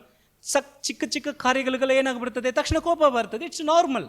ಆದರೆ ಕೋಪವನ್ನು ಹೇಗೆ ನಾವು ಅದನ್ನು ಜಯಿಸ್ತೇವೆ, ಅದೇ ನಾವು ತೋರಿಸುವಂಥ ಫಲ ಅಲ್ವಾ? ಲೋಕದಲ್ಲಿರೋರು ಕೋಪ ಪಡ್ತಾರೆ, ನಾವು ಕೋಪ ಪಡ್ತೇವೆ. ಲೋಕದವರು ಆ ಒಂದು ಸನ್ನಿವೇಶ ಬರುವಾಗ ಅವರು ಈಸಿಯಾಗಿ ತನ್ನ ಬಾಯಾರು ಏನು ಮಾಡ್ತಾರೆ, ಈ ಥರನ ಬೈದು ಬಿಡ್ತಾರೆ. ನಮಗೂ ಆ ಥರ ಬರ್ತದೆ, ಬಟ್ ನಾವು ಕಂಟ್ರೋಲ್ ಮಾಡ್ತೇವೆ ಅಲ್ವಾ? ನಾವು ಕಂಟ್ರೋಲ್ ಮಾಡ್ತೇವೆ. ಕೆಲವು ಸತಿ ನನಗೆ ಅನಿಸ್ಕೊಳ್ತದೆ, ನಾನೆಲ್ಲ ಪರಲೋಕಕ್ಕೆ ಹೋಗ್ತೀನಿ ಅನ್ನುವಂಥ ಕೆಲವು ಡೌಟ್ ಬರ್ತದೆ ನನಗೆ. ಆಶ್ಚರ್ಯವಾಗಿದೆಯಲ್ಲ ಈ ಒಂದು ಪ್ರಶ್ನೆ. ನನಗೆ ಡೌಟ್ ಇದೆ, ನಾನು ಪರಲೋಕಕ್ಕೆ ಹೋಗ್ತೀನಾ ಹೋಗಲ್ವಾ ಅಂತ. ಯಾಕೆ ಅಂದರೆ ತುಂಬ ಸರಿ ನನಗೆ ಕೋಪ ಬರ್ತದೆ, ಬಟ್ ಅದನ್ನು ಅವ್ರ ಮುಂದೆ ನಾನು ತೋರಿಸ್ಕೊಳ್ಳಿ, ಅದನ್ನು ಕಂಟ್ರೋಲ್ ಮಾಡಿ ಅದನ್ನು ಮ್ಯಾನೇಜ್ ಮಾಡ್ತೀನಿ. ಅವಾಗ ದೇವರ ಹತ್ರ ಹೋಗಿ ಕೇಳ್ತೀನಿ, ಯಾಕೆ ದೇವರೇ, ಹಲ್ಲೆಲೂಯಾ, ಹೀಗೆಲ್ಲ ಮಾಡ್ಕೊಂಡಿದ್ರೆ it is a possible to going heaven. ನಾವು ತುಂಬ ಸತಿ ನಾವೇನು ಮಾಡ್ತೇವೆ, ಈ ಥರ ಮರೆಯಾಗಿ ಮಾಡಿಕೊಂಡು ನಾವು ಹಾಗೆ ಮ್ಯಾನೇಜ್ ಮಾಡ್ತಾ ಇದ್ದೀವಿ. ಆದರೆ ಈ ಒಂದು ಸಮಯ ನಮ್ಮನ್ನೇ ನಾವು ಪರೀಕ್ಷಿಸಿ ನೋಡುವಂಥ ಸಮಯ ಅಲ್ವಾ. ನಿನ್ನೆ ಒಂದು ವಾಕ್ಯ ನೋಡಿದ್ವಿ, 1 ಕೊರಿಂಥ 11:31. ಏನು? If we have examine our self, ನಮ್ಮನ್ನೇ ನಾವು ವಿಚಾರಿಸಿ ತಿಳಿದುಕೊಂಡ್ರೆ, ಕನ್ನಡದಲ್ಲಿ ವಿಚಾರಿಸಿ ಅಂದರೆ ಎಲ್ಲರ ಹತ್ರ ಹೋಗಿ ಕೇಳಿ ಆ ರೀತಿಯಲ್ಲಿದೆ, ಆ ವಿಚಾರಿಸಿ ಅಲ್ಲ, ಎಕ್ಸಾಮಿನ್, ನಮ್ಮನ್ನು ನಾವು ಪರೀಕ್ಷಿಸಿ ಎಕ್ಸಾಮಿನ್ ಮಾಡಿಕೊಂಡ್ರೆ ನನ್ನ ಜೀವನ ಸರಿ ಇದೆಯಾ, it is my life is good. ಬೇರೆಯೊಬ್ಬರನ್ನ ನಿಧಾನಿಸೋದಿಲ್ಲ. ನಾವು ನಿನ್ನೆ ನೋಡಿದ್ದೀವಿ, ಇತರರನ್ನು ನೋಡುವಂಥದ್ದು ತುಂಬ ಈಸಿ ಇಲ್ವಾ, ತುಂಬ ಸುಲಭವಾಗಿದೆ. ನಮ್ಮ ಕಣ್ಣಿಗೆ ನಮ್ಮ ಕಾರ್ಯಗಳು ಕಾಣುವುದಿಲ್ಲ, ಯಾಕಂದರೆ ಕಣ್ಣು ಬೇರೆದು ನೋಡೋದಕ್ಕಾಗಿ ಇಡಲ್ಪಟ್ಟಿದೆ. ಅದನ್ನು ನಾವು ಜಾಸ್ತಿ ಏನು ಮಾಡ್ತೀವಿ, ಬೇರೆ ಕಾರ್ಯಗಳು ನೋಡುವುದರಿಂದ ಇತರರ ಕಾರ್ಯಗಳು ಈಸಿಯಾಗಿ ನಮ್ಮ ಕಣ್ಣು ಮುಂದೆ ಬರ್ತದೆ. ಆದರೆ ನಮ್ಮ ಕಾರ್ಯಗಳು ನಮ್ಮ ಕಣ್ಣಿಗೆ ಏನಾಗುವುದಿಲ್ಲ, ಕಾಣುವುದಿಲ್ಲ. ಆದರೆ ಈ ಒಂದು ಸಮಯ ಏನಂದರೆ, ನನ್ನ ಜೀವನ ದೇವರ ಸಮ್ಮುಖದಲ್ಲಿ, ಆತನ ಬೆಳಕಿನಲ್ಲಿ, ಆತನ ಪ್ರಸನ್ನತೆಯಲ್ಲಿ, ಇಟ್ಸ್ ರೈಟ್. ಕೆಲವು ಸತಿ ನಾವೇನಂದರೆ ಎಲ್ಲ ಜನಗಳ ಮುಂದೆ ಒಂದು ವೇಳೆ ನಮಗೆ ನೋಡುವಾಗ ಒಂದು ರೀತಿಯಲ್ಲಿ ಇರಬಹುದು. ಆದರೆ ನಾವು ವೈಯಕ್ತಿಕವಾಗಿ ನಮ್ಮ ಜೀವನವನ್ನು ಇಟ್ಟು ನೋಡುವಾಗ, ನಮ್ಮನ್ನೇ ನಾವು ಪರೀಕ್ಷಿಸಿ ನೋಡುವಾಗ ನಮ್ಮ ಜೀವನ ಹೇಗಿದೆ. ಇವತ್ತು ಒಂದು ಮುಖ್ಯವಾದ ಕಾರ್ಯವನ್ನು ನೋಡಿ ನಾವು ಪ್ರಾರ್ಥನೆ ಮಾಡಿ ಸಮ್ ಕ್ವಶ್ಚಿನ್ಸ್. ಓಕೆ, ಇವತ್ತು ಕೆಲವು ಪ್ರಶ್ನೆಗಳು, ನಾವು ಕೆಲವು ಪ್ರಶ್ನೆಗಳನ್ನು ಇದನ್ನು ನಾವು ನಮಗೆ ಕೇಳ್ಕೊಳ್ತೇವೆ. ಓಕೆ, ಯಾಕಂದರೆ ಇದು ಬಂದು ಟೆಸ್ಟಿಂಗ್ ಟೈಮ್. ಓಕೆ, ಇದು ನಮ್ಮ ಟೆಸ್ಟ್ ಟೈಮ್, ಇದು ಬಂದು ಎಕ್ಸಾಮಿನ್ ಟೈಮ್, ಇದು ಪರೀಕ್ಷೆಯ ಸಮಯ. ನಾವು ಈ ವರ್ಷ ಪೂರ್ತಿಯಾಗಿ ಬಂದಿದ್ದೇವೆ. ದೇವರು ನಮಗೆ ಆರೋಗ್ಯ ಕೊಟ್ಟಿದ್ದಾರಾ? ಎಸ್, ಆತನ ಆರೋಗ್ಯ ಕೊಟ್ಟಿದ್ದಾರೆ. ನಾವು ಪ್ರಾರ್ಥನೆ ಮಾಡಿದಕ್ಕೆ ಸದುತ್ತರ ಕೊಟ್ಟಿದ್ದಾರೆ? ಎಸ್, ಅದನ್ನು ಸದುತ್ತರ ಕೊಟ್ಟಿದ್ದಾರೆ. ನಮ್ಮನ್ನು ಕಾಯ್ದಿದ್ದಾರೆ, ನಮ್ಮನ್ನು ಬಲಪಡಿಸಿದ್ದಾರೆ. ಅವರ ಒಂದು ದೃಷ್ಟಿನಲ್ಲಿ ಎಲ್ಲ ಕಾರ್ಯಗಳನ್ನ ಮಾಡಿಬಿಟ್ಟಿದ್ದಾರೆ. ಕೆಲವು ಸತಿ ನಾವು ಅಂದ್ಕೊಳ್ತೀವಿ, ದೇವ್ರನ್ನ ನಮ್ಮ ಒಂದು ಪ್ರಾರ್ಥನೆಗೆ ಒಂದು ವೇಳೆ ಉತ್ತರ ಕೊಟ್ಬಿಟ್ರೆ ವಿ ಆರ್ ರೈಟ್, ನಾವು ಸರಿ ಇದ್ದೀವಿ ಅಂದ್ಕೊಳ್ತೀವಿ. ಇಲ್ಲ, ದೇವರು ಅದಕ್ಕೋಸ್ಕರ ಉತ್ತರ ಕೊಡುವುದಿಲ್ಲ ಅಲ್ವಾ. ಒಂದು ಕತ್ತಿಯನ್ನು ದೇವರು ಉಪಯೋಗಿಸ್ತಿದ್ರು ಅಲ್ವಾ. ಆ ಕತ್ತೆ ಏನು ಉಪವಾಸದ ಪ್ರಿಪೇರ್ ಆಗಿತ್ತಾ, ಸಿದ್ಧವಾಗಿತ್ತಾ? 3 ದಿನಗಳು ಉಪವಾಸ ಇದ್ದು ದೇವರೇ ಆತ ಸಿದ್ಧವಾಗಿದ್ದ ಕತ್ತೆಯನ್ನು ಉಪಯೋಗಿಸಿದ್ರೆ? ಇಲ್ಲ, ದೇವರು ಆತನ ಉದ್ದೇಶ ನೆರವೇರಿಸುವುದಕ್ಕೆ ಯಾರನ್ನ ಬೇಕಾದ್ರೆ ಏನು ಮಾಡ್ತಾರೆ, ಉಪಯೋಗಿಸ್ತಾರೆ. That's not A matter. Okay, ಒಂದು ವಾಕ್ಯವನ್ನು ಓದೋಣ. ಪ್ರಲಾಪಗಳು 3ನೇ ಅಧ್ಯಾಯ 40ನೇ ವಾಕ್ಯ. ಪ್ರಲಾಪಗಳು 3:40. ಯಾರೊಬ್ಬರು ಕನ್ನಡದಲ್ಲಿ ನನಗೆ ವಾಕ್ಯವನ್ನು ಓದಿ ಸ್ವಲ್ಪ ಬೇಗ ಓದಿದ್ರೆ ಬೇಗ ಹೋಗೋದಕ್ಕೆ ಚೆನ್ನಾಗಿರ್ತದೆ. ಪ್ರಲಾಪಗಳು 3ನೇ ಅಧ್ಯಾಯ 40ನೇ ವಾಕ್ಯ. ಫಾಸ್ಟಾಗಿ ತೆಗೆದು, ಪ್ರಲಾಪನೆ ಎಲ್ಲಿದೆ ಅಂತ, ನಮ್ಮದೇ ಪ್ರಲಾಪ ದೊಡ್ಡದಾಗಿದೆ, ಈ ಯಾವ ಪ್ರಲಾಪನ ಹುಡುಕೋದು ಅನ್ನೋ ಥರ ಒಂದು ವೇಳೆ ನೋಡ್ತಾ ಇದ್ದರೆ ತೆಗೆದವರು ಪುಟವನ್ನು ಎಲ್ಲಿ ಕನ್ನಡ ಪ್ರಲಾಪಗಳು ಅಂದರೆ ಏನಂತ ಹುಡುಕ್ತಾ ಇದ್ದೀರಾ? ಓಕೆ, ಪ್ರಲಾಪಗಳು 3:40 ಕಂಡಿಡಿದ್ದೀರಾ? ಪುಲಂಬಲ್ ಸಿಸ್ಟರ್, ಹಾಂ, ಪುಲಂಬಲ್ 3:40. ಹಾಂ, ಆಮೇನ್. ತಿರುಗಿಕೊಳ್ಳೋಣ. ನೋಡಿರಿ, ಚೆನ್ನಾಗಿದೆ. ತಿರ್ಗ ಓದಿ ಬ್ರದರ್. ನಮ್ಮ ನಡತೆಯನ್ನು ಶೋಧಿಸಿ ಪರೀಕ್ಷಿಸಿ ಯೆಹೋವನ ಕಡೆಗೆ ತಿರುಗಿಕೊಳ್ಳೋಣ. ಆಮೇನ್. ಎಲ್ಲರೂ ಹೇಳಿ, ನಮ್ಮ ನಡಕೆಯನ್ನು ಶೋಧಿಸಿ ಪರೀಕ್ಷಿಸಿ ಯೆಹೋವನ ಕಡೆಗೆ ತಿರುಗಿಕೊಳ್ಳೋಣ. ಆಮೇನ್. ಪಕ್ಕದಲ್ಲಿ ಕೈ ಕೊಟ್ಟು ಹೇಳಿ, ನಮ್ಮ ನಡತೆಯನ್ನು ಶೋಧಿಸಿ ಪರೀಕ್ಷಿಸಿ ಯೆಹೋವನ ಕಡೆಗೆ ತಿರುಗಿಕೊಳ್ಳೋಣ. ಓಕೆ, ಇಷ್ಟೇ. ಇವತ್ತು ಅದೇ ನೋಡಲಿದ್ದೇವೆ. ಈಗ ನಾವೇನು ಮಾಡಬೇಕು? ನಮ್ಮ ನಡತೆಯನ್ನು ಅವರವರದ ನೋಡಿದ್ರೆ ಸಾಕು. ಓಕೆ, ನಾನು ನನ್ನದ ಈ ಪ್ರಶ್ನೆ ಕೇಳುವಾಗ ನಾನು ನನ್ನದನ್ನು ನೋಡ್ತೀನಿ. ಆದರೆ ಈ ಪ್ರಶ್ನೆಗಳು ಬಂದಾಗ ನಮಗೆ ಇನ್ನೊಬ್ಬರೇ ಬರ್ತಾರೆ ನಮ್ಮ ಕಣ್ಣು ಮುಂದೆ. ಕೆಲಸತಿ ಪ್ರಸಂಗ ಬರುವಾಗಲೇ ಕರೆಕ್ಟಾಗಿ ಫಾಸ್ಟ್ ಹೇಳಿದ್ರಪ್ಪ, ಅವ್ರಿಗೆ ಹೇಳಿದ್ರು, ಆ ಸಿಸ್ಟರ್ ಇದ್ದಾರಲ್ಲ ಅವ್ರಿಗೆ ಕರೆಕ್ಟಾಗಿ ಹೊಡೆದ್ರಪ್ಪ. ಹಾಗೆ ಇಲ್ಲ, ಇದು ಯಾರಿಗೂ ಹೊಡೆಯುವಂಥದ್ದಲ್ಲ. Okay, it's for ours. Okay, ನಾವು ನಮ್ಮ ಕಾರ್ಯಗಳನ್ನು, ಓಕೆ, ಇಟ್ಸ್ ನಮ್ಮ ಕಾರ್ಯಗಳನ್ನ, ಕೆಲವು ಪ್ರಶ್ನೆಗಳು. ಓಕೆ, ಈ ವರ್ಷದ ಅಂತ್ಯದಲ್ಲಿ ನಾವು ಇದ್ದೇವೆ. ಓಕೆ, ಈಗ ನಮ್ಮ ಒಂದು ಸ್ಪಿರಿಚುವಲ್, ನಮ್ಮ ಆತ್ಮಿಕ ಕಾರ್ಯಗಳನ್ನು ನಾವು ಸ್ವಲ್ಪ ಯೋಚನೆ ಮಾಡೋಣ. ನಾವು ಬೆಳಗ್ಗೆ ನೋಡಿದ್ದನ್ನು ಕೆಲವು ಸಂಕ್ಷಿಪ್ತವಾಗಿ ಹೇಳ್ತೀನಿ, ನಂತರ ನಾವು ಮುಂದೆ ಇದಕ್ಕೆ ಹೋಗೋಣ. ಬೆಳಗ್ಗೆ ನೋಡಿದ್ದರಲ್ಲಿ ದೇವರು ನಮ್ಮನ್ನು ಶುದ್ಧೀಕರಿಸ್ತಾರೆ. ಈಗ ನಮ್ಮ ಒಂದು ದೇಹ ಅನ್ನುವುದು ಸತ್ಯವೇದದಲ್ಲಿ ಪೌಲನು ಹೇಳುವಾಗ ಗಂಭೀರವಾಗಿ ಹೇಳ್ತಾರೆ, ನಾವು ನಮ್ಮ ದೇಹವು ದೇವರ ಆಲಯವಾಗಿದೆ, ಟೆಂಪಲ್ ಆಫ್ ಗಾಡ್. ಓಕೆ, ದೇವಸ್ಥಾನ. ಓಕೆ, ದೇವಸ್ಥಾನದಲ್ಲಿ ದೇವಸ್ಥಾನ ಅಂತ ಮಾತ್ರ ಹೇಳಿಲ್ಲ, ಗರ್ಭದ ಗುಡಿಯಾಗಿದೆ. ಓಕೆ, ನೀವು ದೇವಾಲಯಗಳು ಹಾಗಂದ್ರೆ ಟೆಂಪಲ್ ನೋಡಿದ್ದೀರಾ? ಟೆಂಪಲ್ಗಳು. ನಾವು ಚರ್ಚ್ ಅಲ್ಲ, it's not A church, temple, ದೇವಾಲಯಗಳು. ದೇವಾಲಯಗಳಂದರೆ ನಾವು ಚರ್ಚ್ ಅಂದ್ಕೊಳ್ತೀವಿ, ಇದು ಟೆಂಪಲ್ ಅಂದರೆ ದೇವಸ್ಥಾನ ಅಲ್ವಾ. ದೇವಸ್ಥಾನಗಳಲ್ಲಿ ಹೋಗಿ ನೋಡುವಾಗ ಗರ್ಭದ ಗುಡಿ ಅನ್ನುವಂಥದ್ದು ತುಂಬ ಸೂಕ್ಷ್ಮವಾದದ್ದು, ಅದನ್ನು ತುಂಬ ಇಂಟೀರಿಯರ್ ಆಗಿ ಇಟ್ಟಿರ್ತಾರೆ. ಅದನ್ನು ನೋಡಿರೋವರೆಗೆ ಚೆನ್ನಾಗಿ ಗೊತ್ತಿರ್ತದೆ. ಅದು ಶುದ್ಧವಾದದ್ದು, ಯಾರಲ್ಲಿ ಹೋಗೋಕ್ಕೆ ಆಗೋದಿಲ್ಲ. ಅದನ್ನು ಹಾಲಿನಿಂದ ನೀರಿನಿಂದ ಎಲ್ಲ ಕಾರ್ಯಗಳದ್ದು ಏನು ಮಾಡ್ತಾರೆ, ಅಭಿಷೇಕ ಮಾಡ್ತಾರೆ. ಓಕೆ, ತುಂಬ ಸೂಕ್ಷ್ಮವಾದದ್ದು. ಹಾಗಂದರೆ ಎಲ್ಲರಲ್ಲಿ ಹೋಗೋಕ್ಕಾಗಲ್ಲ, not everybody to enter there. ಯಾರು ಹೋಗೋಕ್ಕೆ ಸಾಧ್ಯ? ಬೇರೆ ಪೂಜಾರಿ ಮಾತ್ರ ಅಲ್ಲಿ ಹೋಗ್ತಾರೆ, ಪೂಜೆ ಮಾಡ್ತಾರೆ, ಏನು ಅದನ್ನು ಕೊಟ್ಟು ಕಳಿಸ್ತಾರೆ. ಆ ಒಂದು ಅರ್ಥದಲ್ಲಿ ಹೇಳಲ್ಪಟ್ಟಿದೆ, you are a temple of God. ನೀವು ದೇವರ ಗರ್ಭದ ಗುಡಿಯಾಗಿದ್ದೀರಿ. ಯಾಕೆ?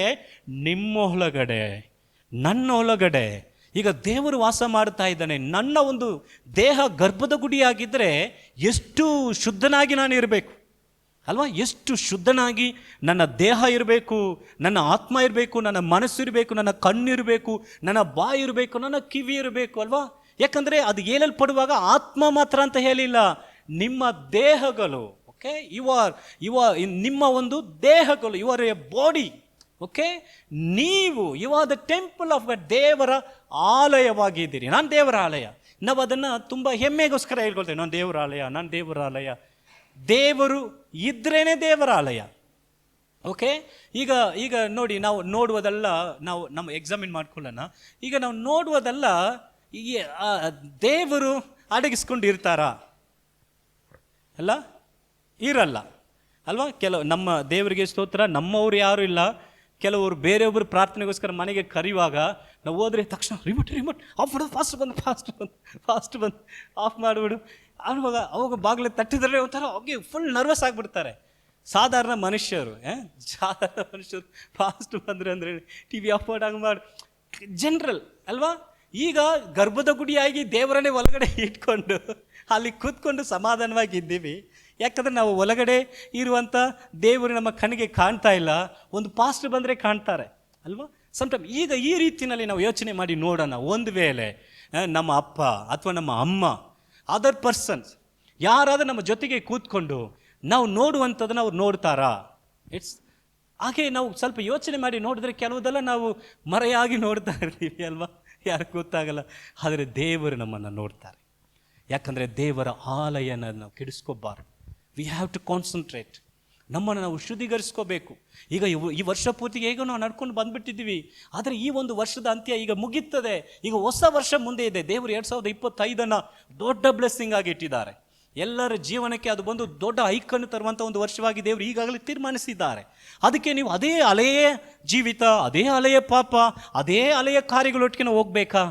ಇಲ್ಲ, ನಮ್ಮನ್ನು ನಾವು ಶುದ್ಧಿ ಮಾಡ್ಕೊಂತ ನೀವು ಹೊಸ ವರ್ಷ ಹೊಸ ಜೀವನ, ಹೊಸ ವರ್ಷ ಹೊಸ ತೀರ್ಮಾನಗಳು, ಹೊಸ ವರ್ಷ ಹೊಸ ಕಾರ್ಯಗಳು ಎಂಬುದಾಗಿ ನಮ್ಮನ್ನು ನಾವು ಅದಕ್ಕೋಸ್ಕರ ಸಿದ್ಧಪಡಿಸ್ಕೊಂಡು ಹೋಗುವುದಕ್ಕೆ ಇರುವಂಥ ಈ ಸಮಯಗಳು, ಈ ಒಂದು ಪ್ರಾರ್ಥನೆ ಸಮಯಗಳು.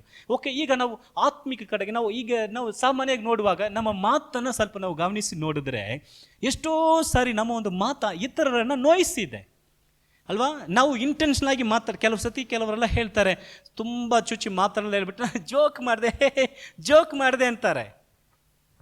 ನಾನು ಸುಮ್ಮನೆ ಎಲ್ಲ ಮನಸ್ಸಲ್ಲಿ ಮಾತಾಡ್ಬಿಡ್ತೀನಿ ಅಂತ. ಹೆಂಗೆ ಮನಸ್ಸಲ್ಲಿ ಇಟ್ಕೊಳ್ಳಲ್ಲ?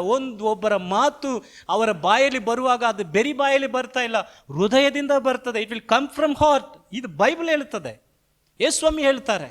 ಒಬ್ಬ ಮನುಷ್ಯನ ಹೃದಯ ಒಳಗಡೆಯಿಂದ ಆತನ ಒಂದು ಹಾರ್ಟಿಂದಾನೇ ಕಾರ್ಯಗಳು ಬರ್ತದೆ, ಮಾತುಗಳು. ಈ ಥರ ಎಷ್ಟೋ ಸರಿ ಅಲ್ವಾ? ಈಗ ಅವ್ರು ಎಷ್ಟು ನೋಯಿಸಲ್ಪಟ್ಟಿರ್ತಾರೆ ಅಲ್ವಾ? ಕೆಲವುದೆಲ್ಲ ತುಂಬ ಜೋಕ್, ಕಾಮಿಡಿ ಅಂತ ನಾವು ಹೇಳ್ತೀವಿ ಸುಮ್ಮನೆ ನನ್ನ ಬಾಯಲ್ಲಿ. ನಾನೆಲ್ಲ ಸ್ಟ್ರೈಟ್ ಫಾರ್ವರ್ಡ್, ನಾನು ಯಾವುದು ಒಳಗಡೆ ಇಟ್ಕೊಳ್ಳಲ್ಲ ಅಂತ ಏನು ಮಾಡ್ತೀವಿ ಅಂದರೆ ತುಂಬ ನಾವು ನೋಯಿಸಿರ್ತೀವಿ ಅಲ್ವ? ಯೋಚನೆ ಮಾಡಿ ನೋಡಿ ಅಲ್ವಾ? ಎಷ್ಟು ಜನರು ನಮ್ಮ ಫ್ರೆಂಡ್ಸ್ ಆಗಿರ್ಬೋದು, ನಮ್ಮ ಕುಟುಂಬದವರೇ ಇರ್ಬೋದು, ಸಮ್ಟೈಮ್ ನಮ್ಮ ಫಾದರ್, ಸಮ್ಟೈಮ್ ನಮ್ಮ ಮದರ್, ಕೆಲವು ಸರಿ ನಮ್ಮ ಮಕ್ಕಳು ಅಥವಾ ಮಕ್ಕಳು ತಂದೆ ತಾಯಿಗೆ ನಮ್ಮ ಮಾತುಗಳು ಎಷ್ಟು ಅವ್ರನ್ನ ಈಗ ಇದೆಲ್ಲ ಇಟ್ಕೊಂಡು ನಾವು ದೇವರ ಆಲಯ, ದೇವರು ನಮ್ಮ ಒಳಗಡೆ ಇದ್ದಾರೆ ಅಂದ್ಕೊಂಡು ನಾವು ಮುಂದೆ ಹೋಗ್ತಾ ಇದ್ದೇವಾ? ಓಕೆ, ನಾನು ಹೇಳ್ತಾ ಇದ್ದೀನಿ, ನಾನು ಯಾರನ್ನು ಫೈಂಡ್ ಔಟ್ ಮಾಡಿ ತಪ್ಪಂತ ಹೇಳ್ತಾ ಇಲ್ಲ. ಜಸ್ಟ್ ವಾಕ್ಯವನ್ನು ನಾನು ಜಸ್ಟ್ ಬೆಳಕನ್ನು ತೋರಿಸ್ತಾ ಇದ್ದೇನೆ. ನಾನು ಕೂಡ ಅದರಲ್ಲಿ ಇದ್ದೇನೆ. ನಾನು ನಿಮಗಿಂತ ತುಂಬ ಹೆಚ್ಚಾಗಿ ಮಾತಾಡ್ಬಿಟ್ಟಿದ್ದೇನೆ ಅಲ್ವಾ? ಈ ವರ್ಷದಲ್ಲಿ 52 ವಾರಗಳೆಲ್ಲ ಬರುವ ಕೂಟ ಅದು ಇದು ಪ್ರಸಂಗ ಅಂದ್ಕೊಂಡು ಉದಾಹರಣೆ ಅಂದ್ಕೊಂಡು ಏನೇನೋ ಮಾತಾಡಿದ್ದೀನಿ. ಈಗ ನಾನು ತುಂಬ ಲಿಸ್ಟ್ ಔಟ್ ಮಾಡಿ ನೋಡಬೇಕು, ದೇವರೇ ನಾನು ಏನೆಲ್ಲ ಮಾತಾಡಿದ್ದೇನೆ.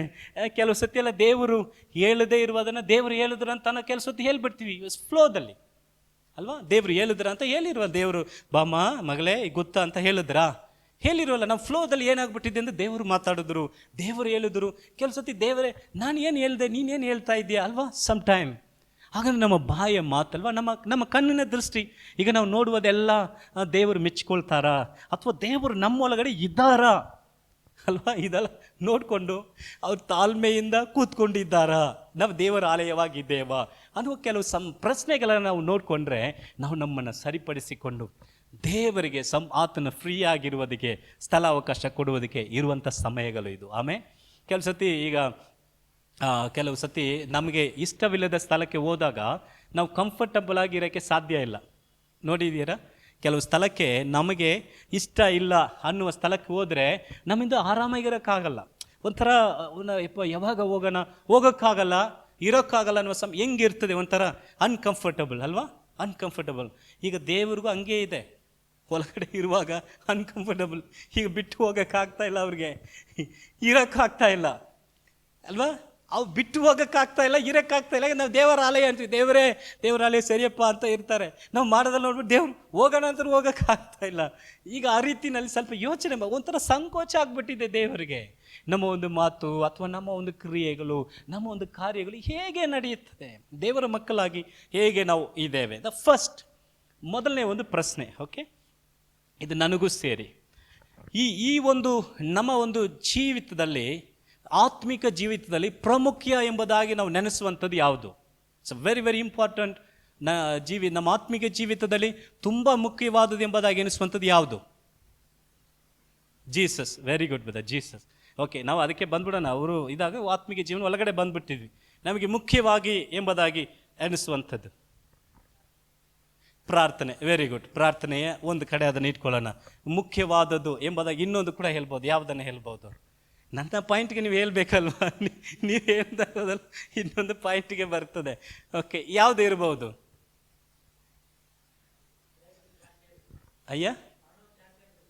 ಜಾಸ್ತಿ ಆರ್ಕದು. Very good. ಆಂಡವ್ರಿಗೆ ಸಾಕ್ಷಿ ಆರ್ಕದು. Very good. ಟೆಸ್ಟ್ ಮನಿ, ಸಾಕ್ಷಿಯಾಗಿ ಇರುವಂಥದ್ದು, ಅದು ಪಾಯಿಂಟನ್ನು ಬರ್ತದೆ. ಇದೊಂದು ಮುಖ್ಯವಾದ ಪಾಯಿಂಟ್ ಯಾರು ಹೇಳ್ತಾ ಇಲ್ಲ. ಅದು ನಮಗೆ ದಾರಿಯನ್ನು ತೋರಿಸ್ತದೆ, ಅದು ನಮಗೆ ಬೆಳಕನ್ನು ಕೊಡ್ತದೆ. Very good. ಯಾರು ಹೇಳಿದ್ದಮ್ಮ?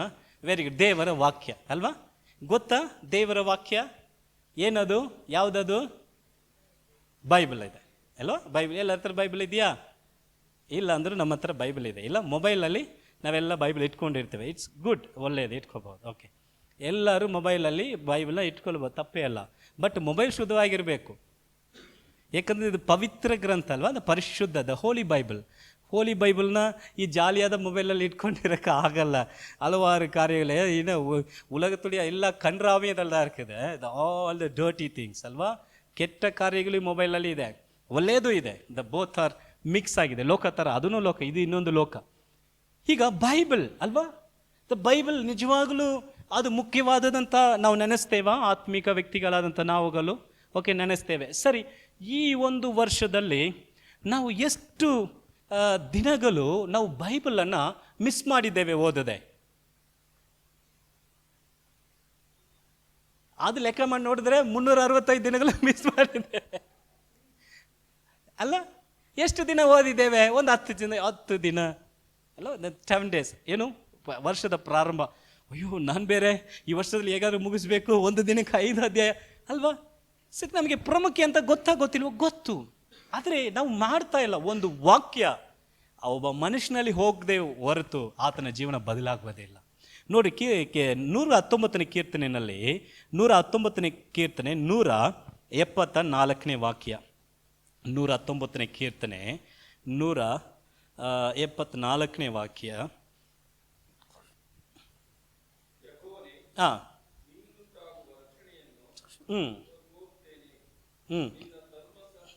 ನಿನ್ನ ಧರ್ಮಶಾಸ್ತ್ರವೇ ನನ್ನ ಆನಂದವು. ಓಕೆ, ನಿನ್ನ ಧರ್ಮಶಾಸ್ತ್ರವೇ, ಅದರಲ್ಲಿ ಹೇಳುವಾಗ ನಿನ್ನ ವಾಕ್ಯವೇ. Your word is my delicious, ನನ್ನ ಒಂದು ಸಂತೋಷ, ನನ್ನ ಒಂದು ಆನಂದ ಎಂಬುದೇ ಕೀರ್ತನೆಗಾರನು ಹೇಳ್ತಾನೆ. ಓಕೆ, ಈ ಒಂದು ವಾಕ್ಯ ನಮ್ಮ ಒಂದು ಜೀವನಕ್ಕೆ ಏನಾಗಿದೆ? ಬೆಳಕು ಆಗಿದೆ. ನಮ್ಮ ಮಾರ್ಗಕ್ಕೆ ಏನಾಗಿದೆ? ದೀಪವೂ ಆಗಿದೆ. We are fill. ನಮ್ಮ ಒಂದು ಮನಸ್ಸನ್ನು ಎವ್ರಿ ಡೇ ನಮ್ಮ ನಂಬಿಕೆಯನ್ನು ನಾವು ತುಂಬಿಸಬೇಕಂದ್ರೆ ಈ ವಾಕ್ಯವನ್ನು ಫಿಲ್ ಮಾಡಲೇಬೇಕು. ಈಗ ಹೇಗಿದೆ? ಅವಾಗಾದರೂ ನಾವು ಬೈಬಲನ್ನು ಓದ್ಕೊಂಡು ಬರಬೇಕು, ದೊಡ್ಡದಾಗಿತ್ತು ಅಲ್ವಾ? ಈಗ ಹೇಗಿದೆ? ತುಂಬ ಸರಳವಾಗಿ, ಈಗ ಈಸಿ ಆಗಿದೆ ಅಲ್ವಾ? ಮೊಬೈಲ್ನಲ್ಲಿ ಅಯ್ಯೋ ನನಗೆ ಓದಕ್ಕೆ ಬರಲ್ಲ, ಯಾಕೆ ಓದ್ತೀರಾ? ಪ್ಲೇ ಇದೆ, ಆಡಿಯೋ ಇದೆ. ಸರಿ, ನಾನು ಟ್ರಾವೆಲ್ ಮಾಡ್ತಾ ಇದ್ದೀನಿ, ಆಡಿಯೋ ಬೈಬಲ್ ಕೇಳಬಹುದು, ಆಡಿಯೋ ವಾಕ್ಯ ಕೇಳಬಹುದು. ಎಷ್ಟರ ಮಟ್ಟಿಗೆ ನಮ್ಮ ಕಣ್ಣುಗಳು ವಾಕ್ಯವನ್ನು ನೋಡುತ್ತೋ, ಎಷ್ಟರ ಮಟ್ಟಿಗೆ ನಮ್ಮ ಕಿವಿಗಳು ದೇವರ ವಾಕ್ಯವನ್ನು ಕೇಳುತ್ತೋ, ಎಷ್ಟರ ಮಟ್ಟಿಗೆ ನಮ್ಮ ಬಾಯಿ ದೇವರ ವಾಕ್ಯವನ್ನು ಅರಿಕೆ ಮಾಡುತ್ತೋ, we are converting like God. ಸುಮ್ಮನೆ ನಾವು ಹೇಳುವಂಥ ದೇವರು ಆಗ್ಬಿಡಲ್ಲ. ದೇವರುಗಳು ನಾನು ದೇವರ ಮಗ, ದೇವರು ಆಗಲ್ಲ. The word is A god. ಈ ಒಂದು ವಾಕ್ಯ ಒಬ್ಬ ಮನುಷ್ಯನಲ್ಲಿ ಹೋಗಿ ಆತನನ್ನು ದೇವರಾಗಿ ಟ್ರಾನ್ಸ್ಫಾರ್ಮ್ ಮಾಡುತ್ತದೆ. ಅವಾಗ ಹೇಳ್ಬೋದು ಐ ಆಮ್ ಗಾಡ್ ಅಂತ. ಈಗ ನಾವು ಮಾಡೋದೆಲ್ಲ ಮಾಡಿಕೊಂಡು ನಾನು ದೇವರು, ಅವರು ದೊಡ್ಡ ದೇವರನ್ನು ನಾನು ಕುಟ್ಟಿ ದೇವರು ಅಂತ ಹೇಳ್ಕೊಂಡಿರೋಕ್ಕಾಗಲ್ಲ. Is A word. ಆತನ ಬಾಯಿ ಥರದೇ ವಾಕ್ಯ ಬರ್ತದೆ. Is word. ಆತನ ಬಾಯಿ ಥರದ ವಾಕ್ಯ ಬಂದದ್ದು ಕ್ರಿಯೆ ಮಾಡುತ್ತೆ, ದಟ್ ಸೃಷ್ಟಿ ಮಾಡುತ್ತೆ. ನಾವು ಬಾಯಿ ಥರದ್ದು ಏನಾದ್ರು ಹೇಳಿದ್ರೆ ಏನು ಮಾಡುತ್ತೆ? ಇರೋದೆಲ್ಲ ಒಡೆದಾಕ್ಬಿಡುತ್ತೆ ಅಲ್ವಾ? ಹಾಗಂದ್ರೆ ಈ ಒಂದು ವಾಕ್ಯ ನಮ್ಮ ದಾರಿಗೆ ದೀಪವಾಗಿದೆ, ನಮ್ಮ ಮಾರ್ಗಕ್ಕೆ ಬೆಳಕು ಆಗಿದೆ. ಆದರೆ ನಾವು ಎಷ್ಟು ಪ್ರಾಮುಖ್ಯತೆ ಕೊಟ್ಟಿದ್ದೀವಿ ಅಂತ ನೋಡಿದ್ರೆ ಮಾಡಿರುವುದಿಲ್ಲ ಅಲ್ವಾ? ಆದರೂ ದೇವರು ನಮ್ಮನ್ನು ಆಶೀರ್ವಾದ ಮಾಡಿದ್ದಾರಾ? ನಮ್ಮ ಪ್ರಾರ್ಥನೆಗೆ ಸದುತ್ತರ ಕೊಟ್ಟಿದ್ದಾರಾ? Is always correct. ಆತನು ಸರಿಯಾಗೇ ಇದ್ದಾನೆ, ಆತನು ಬದಲಾಗುವುದೇ ಇಲ್ಲ. ನಾವು ವಾಕ್ಯ ಓದುವುದರಿಂದಲೇ ಆ ದೇವರ ಆಶೀರ್ವಾದ ಮಾಡೋದಿಲ್ಲ. ಈಗ ಗೊತ್ತಾಗ್ತಾ ಇದೆಯಾ? ಇವತ್ತು ಚೆನ್ನಾಗಿದ್ದೀವಿ, ನಾವು ನೋಡಿದ್ರೆ ತುಂಬ ಸತಿ ವಾಕ್ಯನ ಓದಿಲ್ಲ ಅಲ್ವಾ? ಆದರೆ ನಾವು ಈಗ ಈ ಒಂದು ಪ್ರಶ್ನೆಯನ್ನು ಒಂದು ವೇಳೆ ನಾವು ಕೇಳುವಾಗ ನಾವು ಎಷ್ಟು ದಿನಗಳು ನಾವು ಅದಕ್ಕೆ ಪ್ರಾಮುಖ್ಯತೆ ಕೊಟ್ಟಿರ್ತೀವಿ. ಸಮಯ ಇಲ್ವಾ? That's no time. ಎಲ್ಲರಿಗೂ ಹೇಳುವಂಥ ಅಯ್ಯೋ ಸಮಯನೇ ಇಲ್ಲ. ನಾನು ಹೇಳ್ತೀನಿ, ನಿಮ್ಮ ಮೊಬೈಲ್ ಸೆಟ್ಟಿಂಗ್ನಲ್ಲಿ ಹೋಗ್ಬಿಟ್ಟು ಹೌ ಮನಿ, ಎಷ್ಟು ಅವರ್ಗಳು ಮೊಬೈಲ್, ಎಷ್ಟು ಯಾವ ಆ್ಯಪ್ ಎಷ್ಟು ಅವರ್ ಯೂಸ್ ಆಗಿದೆ ಅಂತ ಒಂದು ಆ್ಯಪ್ ಇದಿದೆ ಗೊತ್ತಲ್ವಾ? ಅದನ್ನು ಆನ್ ಮಾಡಿ ನೋಡಿ, ನಿಮ್ಮ ಒಂದು ಪ್ರಾಮುಖ್ಯತೆ ಅದರಲ್ಲಿ ಗೊತ್ತಾಗ್ತದೆ. It is a Facebook or Instagram or WhatsApp ಅಲ್ವಾ? ಅದರಲ್ಲೇ ಬೈಬಲ್ ಆ್ಯಪ್ ಇದೆ, ಅದು ಕೊನೆಗೆ ಇರ್ತದೆ. ಇದು ಕೆಲವು ಸತಿ ಎಲ್ಲ ಒಂದು ಇಂಡಿಕೇಶನ್ ಬರ್ತದೆ, ತುಂಬ ದಿನಗಳಲ್ಲಿ ಯೂಸ್ ಮಾಡದೇ ಇರುವಂತಹ ಅನ್ವಾಂಟೆಡ್ ಆ್ಯಪನ್ನು ಡೆಲೀಟ್ ಮಾಡಿ ಅದರಲ್ಲಿ ಫಸ್ಟ್ ಬೈಬಲ್ ಬಂದು ನಿಂತಿರ್ತದೆ. ಬೈಬಲ್ ಇದೆ ಅಲ್ವಾ? ಎಲ್ಲ ಕಾರ್ಯಗಳಲ್ಲಿ ಇದೆ, ಇಟ್ಕೊಳ್ಳೋದು ತಪ್ಪಲ್ಲ, it's not A mistake. But we are priority ಅಲ್ವಾ? ಸಮಯ ಇಲ್ವಾ? ಗಂಟೆಗಟ್ಟಲು ರೀಲ್ಸ್ನಲ್ಲಿ ಹೋಗ್ತಾ ಇದೆ ನಮಗೆ ಎಲ್ಲರಿಗೂ. Not A youth. ನೀವು ಯೂತ್ ಟೀನ್ಸ್ ಅನ್ಕೊಳ್ತೀರಾ, ನಿಮಗಿಂತ ವಯಸ್ಸಾದವರೇ ಜಾಸ್ತಿ ರೀಲ್ಸ್ ನೋಡೋದು ಗೊತ್ತಾ? ತೆಗೆದುಕೊಂಡ್ರೆ ಎಲ್ಲ ಸೀರಿಯಲ್ ರೀಲ್ಸ್ಗಳು ಬರುತ್ತೆ, ಕಂಟಿನ್ಯೂಟಿ ರೀಲ್ಸ್, ರೀಲ್ಸ್ ಎಲ್ಲ ನೋಡಿಕೊಂಡು ತೆಗೆದು ಸ್ಟಾರ್ಟ್ ಮಾಡಿದ್ರೆ ಅದು 1 hour 2 hours 3 hours ಟೈಮ್ ಹೋಗ್ತದೆ. ವಿ ಆರ್ ವೇಸ್ಟಿಂಗ್ ಟೈಮ್ ಅಲ್ವಾ? ಆ ಸಮಯವನ್ನು ಇಷ್ಟೊಳಗಡೆ ನಾನು ಹೇಳ್ತೀನಿ, 5 ಅಧ್ಯಾಯ ಓದುವುದಕ್ಕೆ, ಒಂದು ದಿನದಲ್ಲಿ 5 ಅಧ್ಯಾಯ ಓದೋದಕ್ಕೆ ಎಷ್ಟೊತ್ತಾಗ್ತದೆ ಗೊತ್ತಾ? Just 15 minutes. ಟ್ರೈ. ಒಂದು 5 hours ಹೊಸ ಒಡಂಬಡಿಕೆ ಮುಗಿಸ್ಬೋದು ಗೊತ್ತಾ? 5 hours ಹೊಸ ಒಡಂಬಡಿಕೆ ಮುಗಿಸ್ಬೋದು.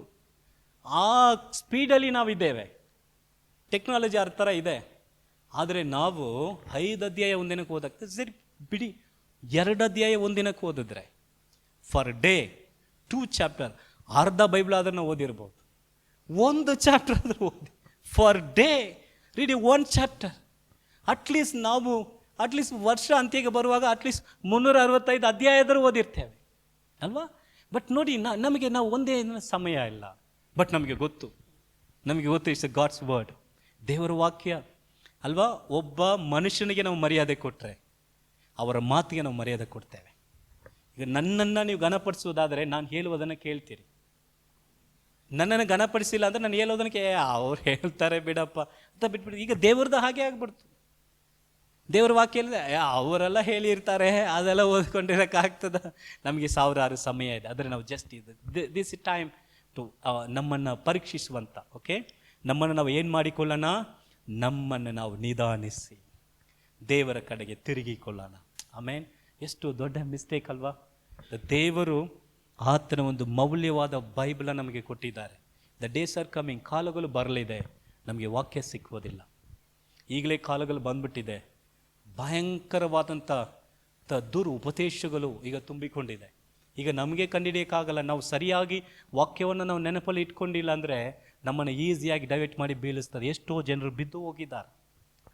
ಮೆನಿ ಆರ್ ಡಿಸೀವ್ಡ್, ಅನೇಕರು ವಂಚಿಸಲ್ಪಟ್ಟಿದ್ದಾರೆ. ದೇವರ ವಾಕ್ಯ ಗೊತ್ತಿಲ್ಲದೆ ಇರುವ ಒಬ್ಬೊಬ್ಬರನ್ನ ವಂಚಿಸಲ್ಪಡ್ತೇವೆ, ಏಮಾರಿಸಲ್ಪಡ್ತೇವೆ. ನಿಂತ್ಕೊಳ್ಳೋಕೆ ಆಗಲ್ಲ, ದೇವರ ಸಮ್ಮುಖಕ್ಕೆ ಹೋಗೋಕ್ಕೆ ಆಗಲ್ಲ. ನಾವು ದೇವರ ಬಳಿಗೆ ಹೋಗ್ಬೇಕಂದ್ರೆ ಯೇಸುವೆ ಹೇಳಿದ್ದಾರೆ, ನಾನೇ ಮಾರ್ಗ ಸತ್ಯ ಜೀವ. Who is the Jesus? Jesus ಯಾರು? The word is a Jesus. The ವಾಕ್ಯ ಯೇಸು.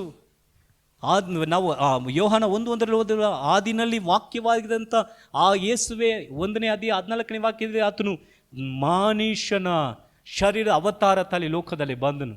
The word become A flesh. The word, the first word is A god. This A god. Bible ಅದು ದೇವರ ವಾಕ್ಯ ಮಾತ್ರ ಅಲ್ಲ, ಇದು ದೇವರು. It's A god. ಪ್ರಾಮುಖ್ಯತೆ ಕೊಡಬೇಕು. ಆಮೇಲೆ ಎಷ್ಟೋ ಸತಿ ನೋಡಿ ನಾವು ಆ್ಯಸ್ ಯೂಶ್ವಲ್ ಆಗಿ ಒಂದು ವರ್ಷ ಅಂತ್ಯ ಬರೋ ಇದೇ ಥರ ನಾವು ಬರ್ತೀವಿ. ಒಂದೊಂದು ವರ್ಷ ಕೂತ್ಕೊಂಡಿರುವಾಗ ನಾವು ಅಂತೀವಿ, ಮುಗಿಯುವಾಗ, ದೇವರೇ ಅಪ್ಪ ನಿನ್ನ ವಾಕ್ಯವನ್ನು ಓದಿಲ್ಲ, ಇದೆಲ್ಲ ಒಂದು ನಾಚಿಕೆ ಆಗಲ್ವಾ ಅಂತ ನಮ್ಮನ್ನೇ ನಾವು ಕೇಳ್ಕೋಬೇಕು. ಇದನ್ನು ನಿಮಗೆ ಹೇಳ್ತಾ ಇಲ್ಲ, ನಾನು ನನಗೆ ಕೇಳ್ತಾ ಇದ್ದೀನಿ, ನಿನಗೆ ನಾಚಿಕೆ ಆಗಲ್ವಾ ಅಂತ. ನನಗೆ ನಾಚಿಕೆ ಆಗಲ್ವಾ? ಇಷ್ಟು ದೇವರ ಮೌಲ್ಯವಾದಂಥ ವಾಕ್ಯ ಅಂತ ಗೊತ್ತಿದ್ದು ಕೂಡ ನಾವು ಅದಕ್ಕೆ ಪ್ರಾಮುಖ್ಯತೆ ಕೊಡ್ತಾ ಇಲ್ಲ. ನಾವು ಅದನ್ನು ಏನು ಮಾಡೋಣ? ಟೆಸ್ಟ್ ಮಾಡೋಣ. ಆಮೇಲೆ ಯಾರು ಪ್ರಾರ್ಥನೆ ಅಂತ ಹೇಳಿದಿರಿ ಅಲ್ಲ, ದ ಸೆಕೆಂಡ್ ಪ್ರಶ್ನೆ. ಓಕೆ, ನಮ್ಮ ಒಂದು ಆತ್ಮೀಕ ಜೀವನದಲ್ಲಿ ಪ್ರೇಯರ್ ಇಸ್ ಇಂಪಾರ್ಟೆಂಟ್. ಪ್ರಾರ್ಥನೆ ಮುಖ್ಯವಾದದ? ಇಟ್ಸ್ ಇಂಪಾರ್ಟೆಂಟ್ ಅಲ್ವಾ? ಮುಖ್ಯ. ಓಕೆ, ನಾವು ಒಂದು ದಿನದಲ್ಲಿ ಎಷ್ಟು ಹೊತ್ತು ನಾವು ಪ್ರಾರ್ಥನೆ ಮಾಡ್ತೇವೆ? 3 times. ಬೆಳಗ್ಗೆ ಉಪಕಾರ, ಮಧ್ಯಾಹ್ನ ಊಟ, ರಾತ್ರಿ ಊಟ. 3 times. ಹೊಟ್ಟೆಗೆ ಏನೋ ಪ್ರಾಬ್ಲಮ್ ಆಗಿಡಬಾರ್ದು. ಕೆಲವರು ಆ ಥರ ಪ್ರಾರ್ಥನೆ ಮಾಡಿನೇ ಫುಡ್ ಇನ್ಫೆಕ್ಷನ್ ಆಗಿದೆ. ಅವಾಗ ದೇವರು ಯಾರು ಹೊಟ್ಟೆನೋ ಅಂತ ಫೋನ್ ಮಾಡಿದ್ರೆ ಫಸ್ಟ್ಗೆ ನೀವು ಪ್ರಾರ್ಥನೆ ಮಾಡಿ ಊಟ ಮಾಡಿದ್ರ? ಪ್ರಾರ್ಥನೆ ಮಾಡಿ ಊಟ ಮಾಡಿದ್ರೆ ಅವ್ರು ತುಂಬ ಒಬ್ಬರು ಬಂದು ಹೇಳ್ತಾ ಇದ್ರು, ಪಾಸ್ ತಿನ್ನುವಾಗಲ್ಲ ಏನೋ ಹೊಟ್ಟೆ ಇನ್ಫೆಕ್ಷನ್ ಆಗ್ತಾ ಇದೆ, ಊಟ ಸೇರ್ತಾ ಇಲ್ಲ. ನೀವು ಊಟ ಪ್ರೇಯರ್ ಮಾಡುವಾಗ ಇದನ್ನು ಸೇರಿಸಿ ಪ್ರೇಯರ್ ಮಾಡಿ. ಏನಂತ ಪ್ರೇಯರ್ ಮಾಡಿ? ದೇವರೇ ಈ ಊಟ ತಿಂದಮೇಲೆ ನನ್ನನ್ನು ಕಾಪಾಡುವಂಥ ಪ್ರಾರ್ಥನೆ. ಹಂಗೆ ಈ ಊಟವನ್ನು ಆಶೀರ್ವದಿಸು, ಇದನ್ನು ನನ್ನ ಶರೀರಕ್ಕೆ ಹೊಂದಿ ಹೋಗುವಂತೆ ಸಹಾಯ ಮಾಡೋಂಥ ಪ್ರಾರ್ಥನೆ ಮಾಡ್ಕೊಂಡು ಏನು ಮಾಡಿ ಊಟ ಮಾಡಿ ಅಲ್ವಾ? ವಿ ಆರ್ ಪ್ರೈಯಿಂಗ್ ಅಲ್ವಾ? ನಮಗೆ ಪ್ರಾಮುಖ್ಯತೆ ಅಂತ ಗೊತ್ತಿದೆ. We know. ಅನ್ನೋನ್ಲಿ ನಮಗೆ ಗೊತ್ತಿಲ್ಲದೇ ಏನು ಮಾಡಿಬಿಟ್ಟಿದ್ದೇವೆ ನಾವು?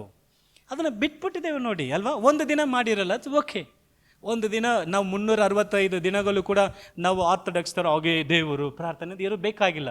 ಜಸ್ಟ್ ಒಂದು 5 ನಿಮಿಷ ಪ್ರಾರ್ಥನೆ. ಪ್ರಾರ್ಥನೆ ಅಂದರೆ ಏನು? ನಾವು ಏನೋ ಒಂದು ಸಾಧನೆ ಮಾಡುವಂಥ ಒಂದು ಕಾರ್ಯ ಅಲ್ಲ ಅದು.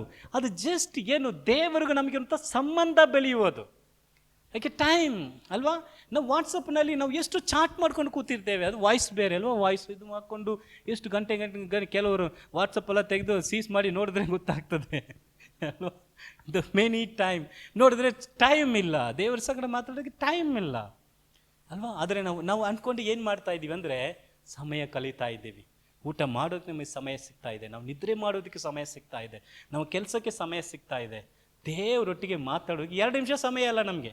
ಆದರೆ ನಾವು ಹೇಳುವಾಗ ದೇವರೇ ನನ್ನನ್ನು ಕಾಪಾಡು, ನನ್ನ ಆಶೀರ್ವದಿಸು, ನನ್ನ ಯಾಕೆ ಮಾಡಬೇಕು ಅಲ್ವಾ?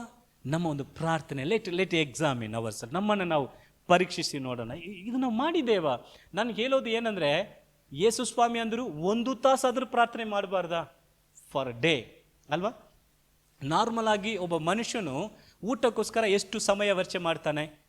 ಒಂದು ದಿನದಲ್ಲಿ ಒಂದು ಅರ್ಧ ಗಂಟೆ ಊಟ ಮಾಡ್ತಾರಾ? Half an hour? ಇಲ್ಲ, ಆರೋಗ್ಬಿಡ್ತದೆ. 15 ಮಿನಿಟ್ಸ್ ಅಷ್ಟೇ ಅಲ್ವಾ? 15 ಮಿನಿಟ್ಸ್, 15 ನಿಮಿಷನೇ ಜಾಸ್ತಿ. ಅರ್ಧ ಗಂಟೆ ಎಲ್ಲ ಕೂತ್ಕೊಂಡು ಇಷ್ಟ ಇಲ್ಲದೆ ಊಟನ ಹಂಗೆ ಹೇಳ್ಕೊಂಡು ಹೋಗಮ್ಮ ಪರವಾಗಿಲ್ಲ ಕೈ ತೊಲಿ ಅನ್ನೋ ಥರ ಮ್ಯಾನೇಜ್ ಮಾಡ್ತಾರೆ, ಅದು ಬೇರೆ ಅಲ್ಲ. ನಾರ್ಮಲ್ 15 ಮಿನಿಟ್ಸೇ ಜಾಸ್ತಿ ಅಲ್ವಾ? 15 ನಿಮಿಷ ಊಟ ಮಾಡ್ತಾರೆ. ಹಾಗಂದ್ರೆ ಒಂದು ದಿನದಲ್ಲಿ ಊಟಕ್ಕೋಸ್ಕರ ನಾವು ಎಷ್ಟು ಸಮಯ ಕಳೀತೇವೆ? 45 ನಿಮಿಷ 3 ಹೊತ್ತು ಊಟ ಮಾಡೋದಕ್ಕೆ.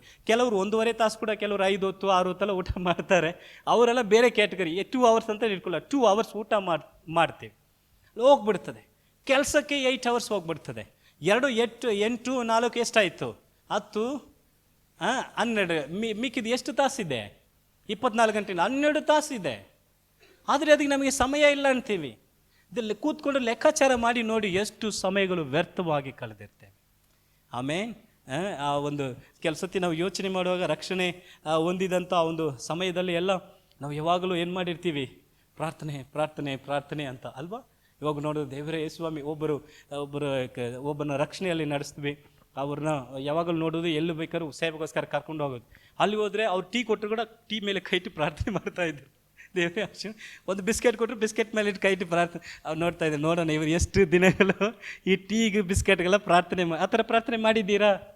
ಇವಾಗ ಏನು ಮಾಡ್ತೀವಿ, ಊಟ ಕೊಟ್ಟರು ಕೂಡ ಹಂಗೆ ತಿನ್ಬಿಡ್ತೀವಿ ಅಲ್ವಾ. ಅವಾಗ ರಕ್ಷಣೆ ಇದರಲ್ಲಿ ಏನು ಕೊಟ್ಟರು, ದೇವರೇ ಯೇಸುವೆ ಸ್ತೋತ್ರ, ದೇವರಿಗೆ ಸ್ತೋತ್ರ ಅಲ್ವಾ. ಈಗ ನೋಡಿ ನಾವು ಹೆಂಗೆ ಆಗ್ಬಿಟ್ಟಿದ್ದೀವಿ ಅಲ್ವ.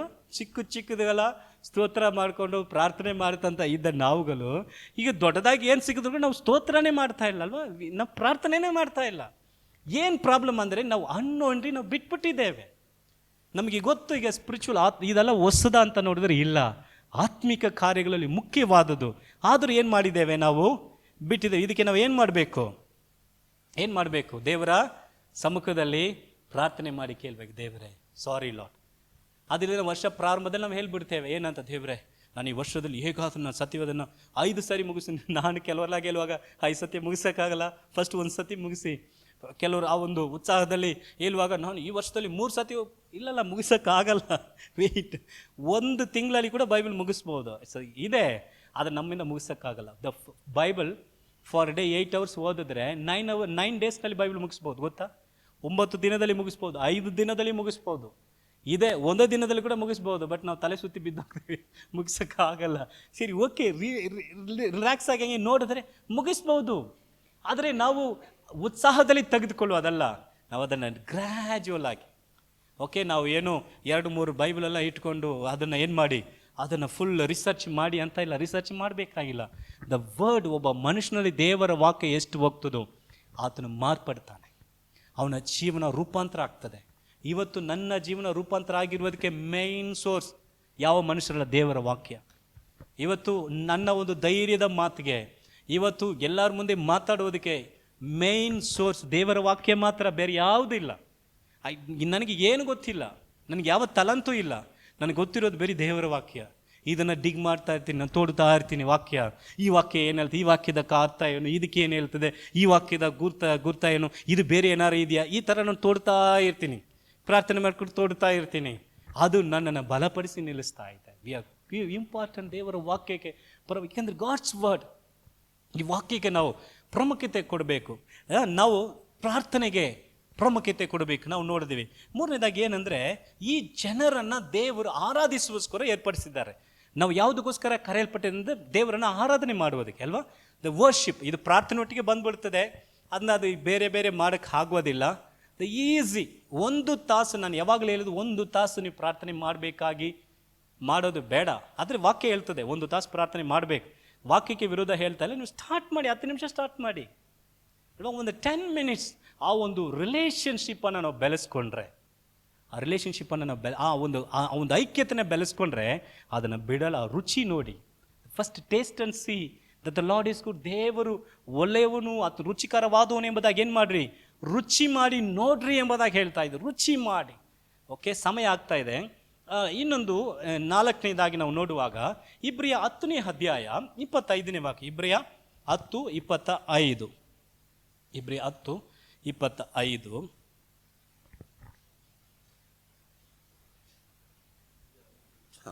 ಇಬ್ರಿಯ 10:25, 10ನೇ ಅಧ್ಯಾಯ 25ನೇ ವಾಕ್ಯ.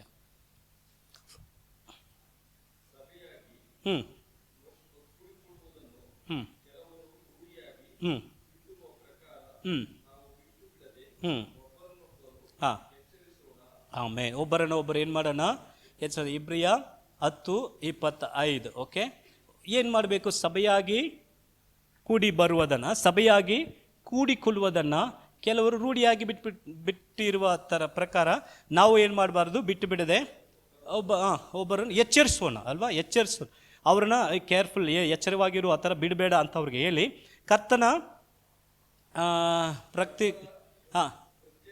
ಪ್ರತ್ಯಕ್ಷತೆಯ ದಿನವು ಬರುವುದರಿಂದ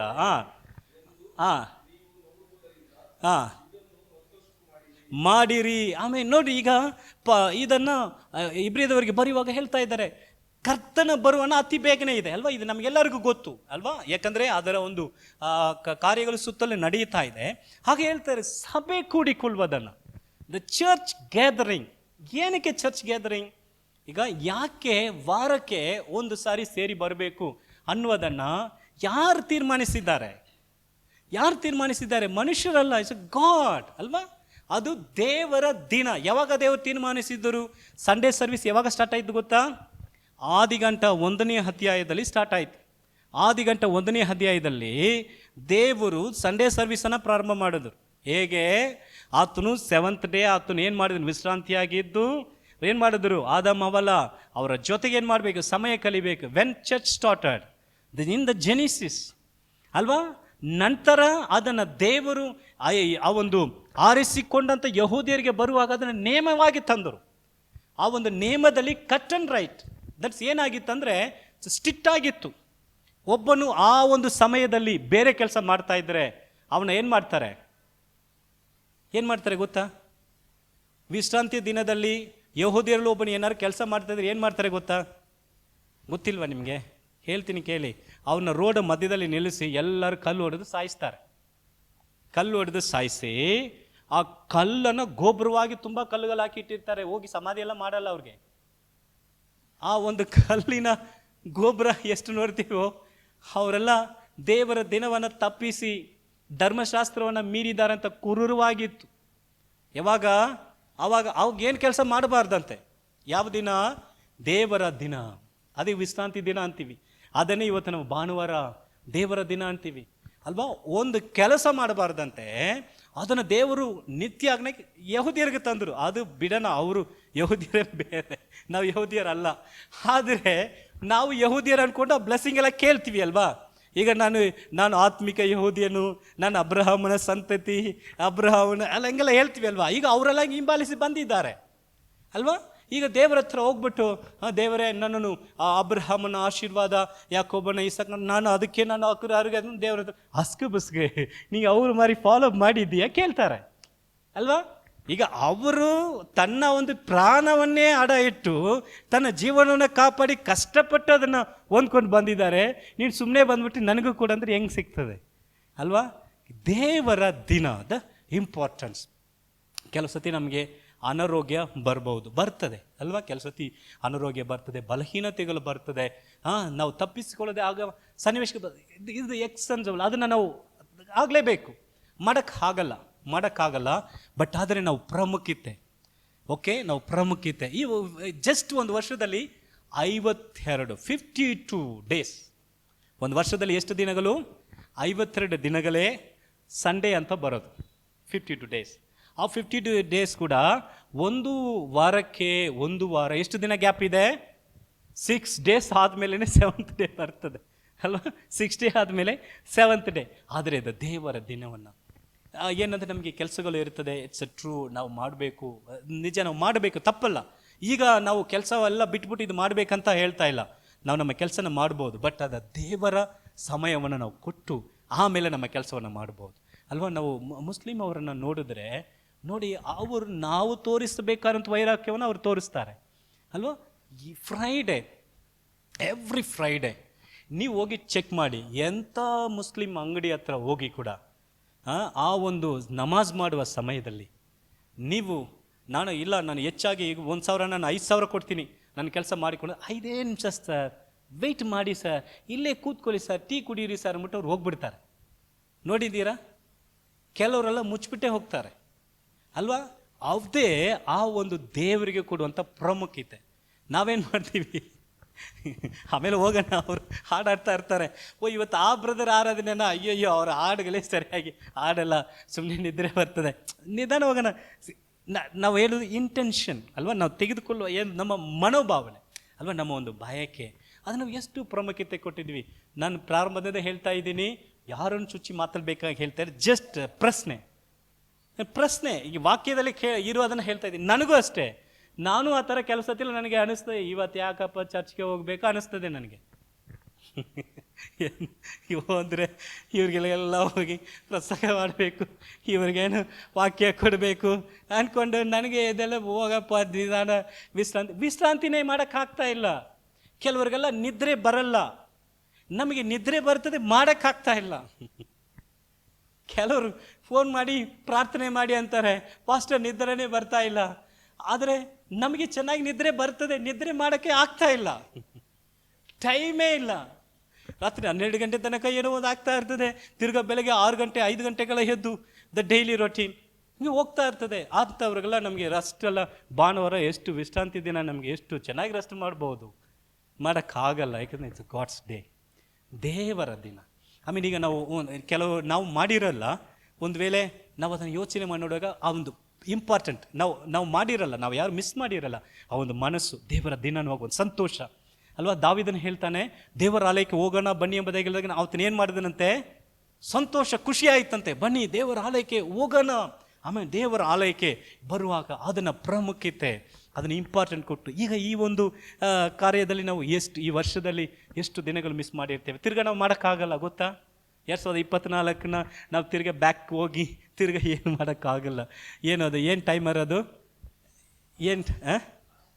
ಏನು ಟೈಮರ್, ಏನೋ ಒಂದು ಟೈಮರ್ ಬರ್ತದಲ್ಲ, ನಾವು ತಿರುಗಿ ಆಲಯ ಕಾಲಕ್ಕೆ ಹೋಗಿ ಟೈಮಿಂಗ್ ಮಿಷನ್ ಆ ಥರ ಏನು ಮಾಡೋಕ್ಕಾಗಲ್ಲ. ಅದು ರಿಯಲ್ ಅಲ್ಲ, ಅದು ಜಸ್ಟ್ ಸ್ಟೋರಿ ಅಲ್ವಾ. ಟೈಮಿಂಗ್ ಮಿಷನ್ ಇಟ್ಕೊಂಡು ಹೋಗಿ ಅದೆಲ್ಲ ಸರಿ ಮಾಡ್ಕೊಂಡು ಬರೋಕ್ಕಾಗಲ್ಲ, ಇಟ್ಸ್ ಫಿನಿಶ್ಡ್. ಆದರೆ ಈಗ ನಾನು ದೇವ್ರ ಹತ್ರ ಕೇಳಬೇಕು, ದೇವರೇ ಮುಂದೆ ವರ್ಷದಲ್ಲಿ ನಾನು ಹೇಗ ನಿನ್ನ ದಿನವನ್ನು ಪ್ರಾಮುಖ್ಯತೆ ಕೊಡಬೇಕು, ದ ಇಂಪಾರ್ಟೆಂಟ್. ಓಕೆ, ಇನ್ನೊಂದು ನಂತರ ಲೂಕ 6ನೇ ಅಧ್ಯಾಯ 38ನೇ ವಾಕ್ಯ, 6ನೇ ಅಧ್ಯಾಯ 38ನೇ ವಾಕ್ಯ. ಇನ್ನು ನಾವು 10 ನಿಮಿಷದಲ್ಲಿ ಇದನ್ನು ಮುಗಿಸಿ ನಾವು ಪ್ರಾರ್ಥನೆ ಮಾಡಲಿದ್ದೇವೆ.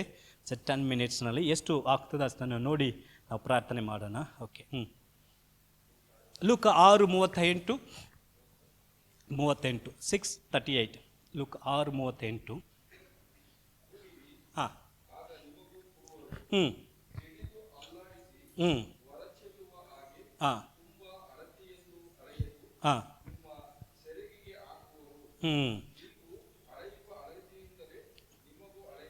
ಹಾಂ, ಆಮೇನ್. ಕೊಡಿರಿ, ಆಗ ನಿಮಗೆ ಕೊಡಲಾಗುತ್ತದೆ. The give given to you.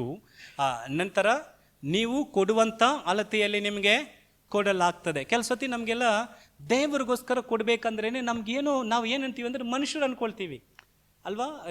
ನಾವು ಕೊಡುವಾಗ ನಮ್ಮ ನಾರ್ಮಲ್ ಸಿಂಪಲ್ ಏನು ಅನ್ಕೋತೀವಿ ಅಂದರೆ, ದೇವಾಲಯದ ಕೆಲವು ಸತಿ ದೇವ ಸೇವಕರುಗಳಿಗೆಲ್ಲ ಕೊಡೋದ್ರ ಬಗ್ಗೆ ಪ್ರಸಂಗ ಮಾಡೋದೇ ಅವ್ರಿಗೆ ಕಷ್ಟ ಆಗ್ತದೆ. ಈಗ ಪ್ರಾರ್ಥನೆ ಬಗ್ಗೆ ದೇವರ ವಾಕ್ಯ ಹೇಳ್ತದೆ, ದೇವರ ವಾಕ್ಯ ಓದೋದ ಬಗ್ಗೆ ಹೇಳ್ತದೆ, ಅದೇ ವಾಕ್ಯ ಹೇಳ್ತದೆ ಕೊಡೋದ್ರ ಬಗ್ಗೆ ಹೇಳ್ತಾ ಇದೆ. ಆದರೆ ಏನಕ್ಕೆ ನಾಚಿಕೆ ಆಗ್ತದೆ ಅಂದರೆ ತಪ್ಪಾಗಿ ಅನ್ಕೊಳ್ತಾರೆ ಅಂತ. ಇಲ್ಲ, ಬೈಬಲ್ ಹೇಳ್ತಾರೆ ನೋಡಿ, ಆ ಒಂದು ವಾಕ್ಯವನ್ನು ತಿರುಗಿ ಓದುವಾಗ, ಕೊಡಿರಿ ಆಗ, ಯಾವಾಗ ಕೊಡಿರಿ ಆಗ ನಿಮಗೂ ಕೊಡುವರು. ಜೇಡಿದಿ ಏನು ಜೇಡಿದಿ ಅಲ್ಲಾಡಿಸಿ, ಯಾಕಂದ್ರೆ ತುಂಬ ವರಸ್ ಚೆಲ್ಲುವ ಹಾಗೇನು ಮಾಡಿದ್ವುದು ಕೊಡಲಾಗ್ಬೋದು. ಓಕೆ, ನಂತರ ಹೇಳ್ತದೆ, ಮುಂದೆ ಓದಿ ಅದನ್ನ.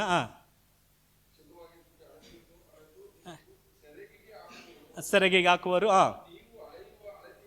ನೋಡಿ ಆ ವಾಕ್ಯವನ್ನು ನೋಡಿ, ನೀವು ಅಳೆಯುವ ಅಳತೆಯಿಂದಲೇ ನಿಮಗೆ ಅಳೆಯುವರು.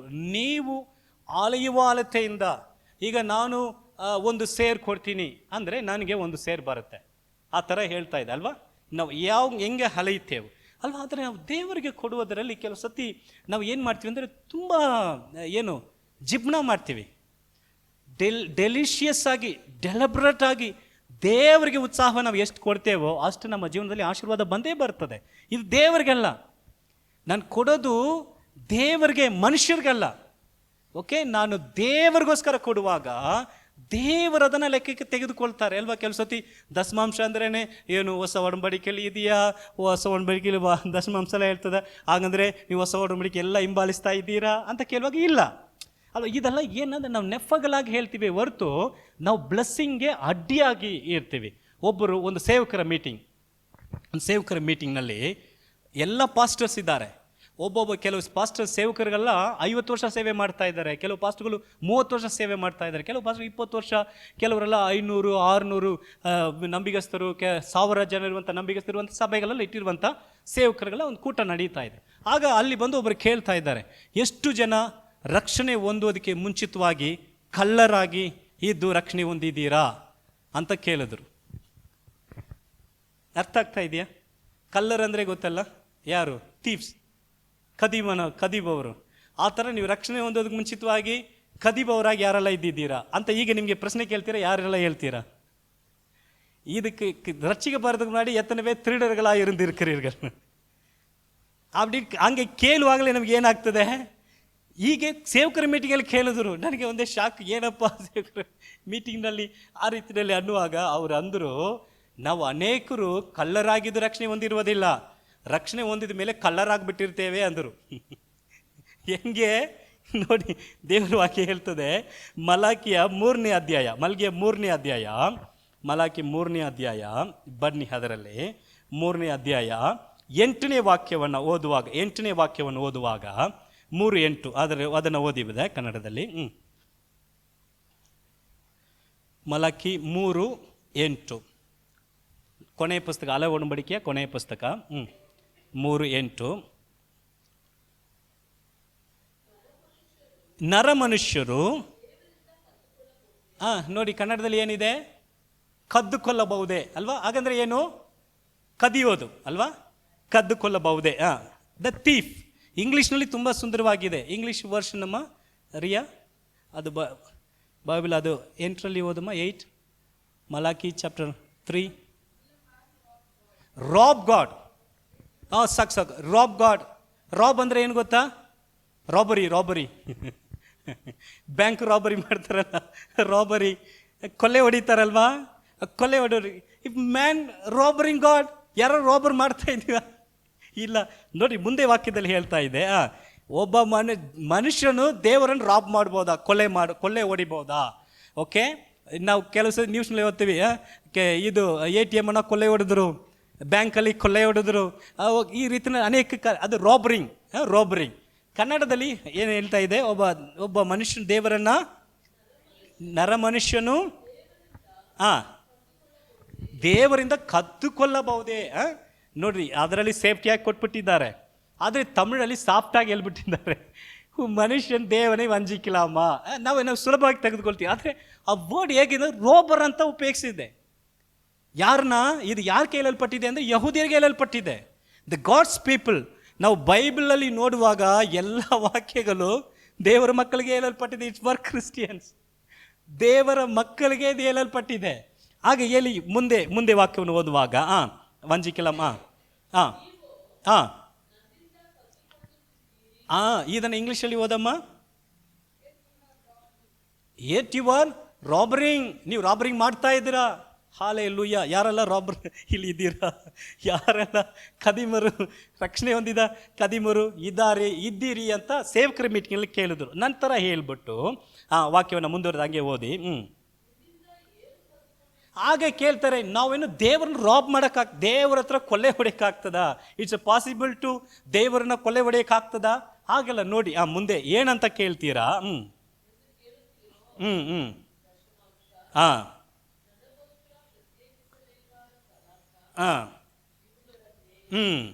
ಈಗ ದಶಮಾಂಶ ಬಿಟ್ಬಿಡೋಣ.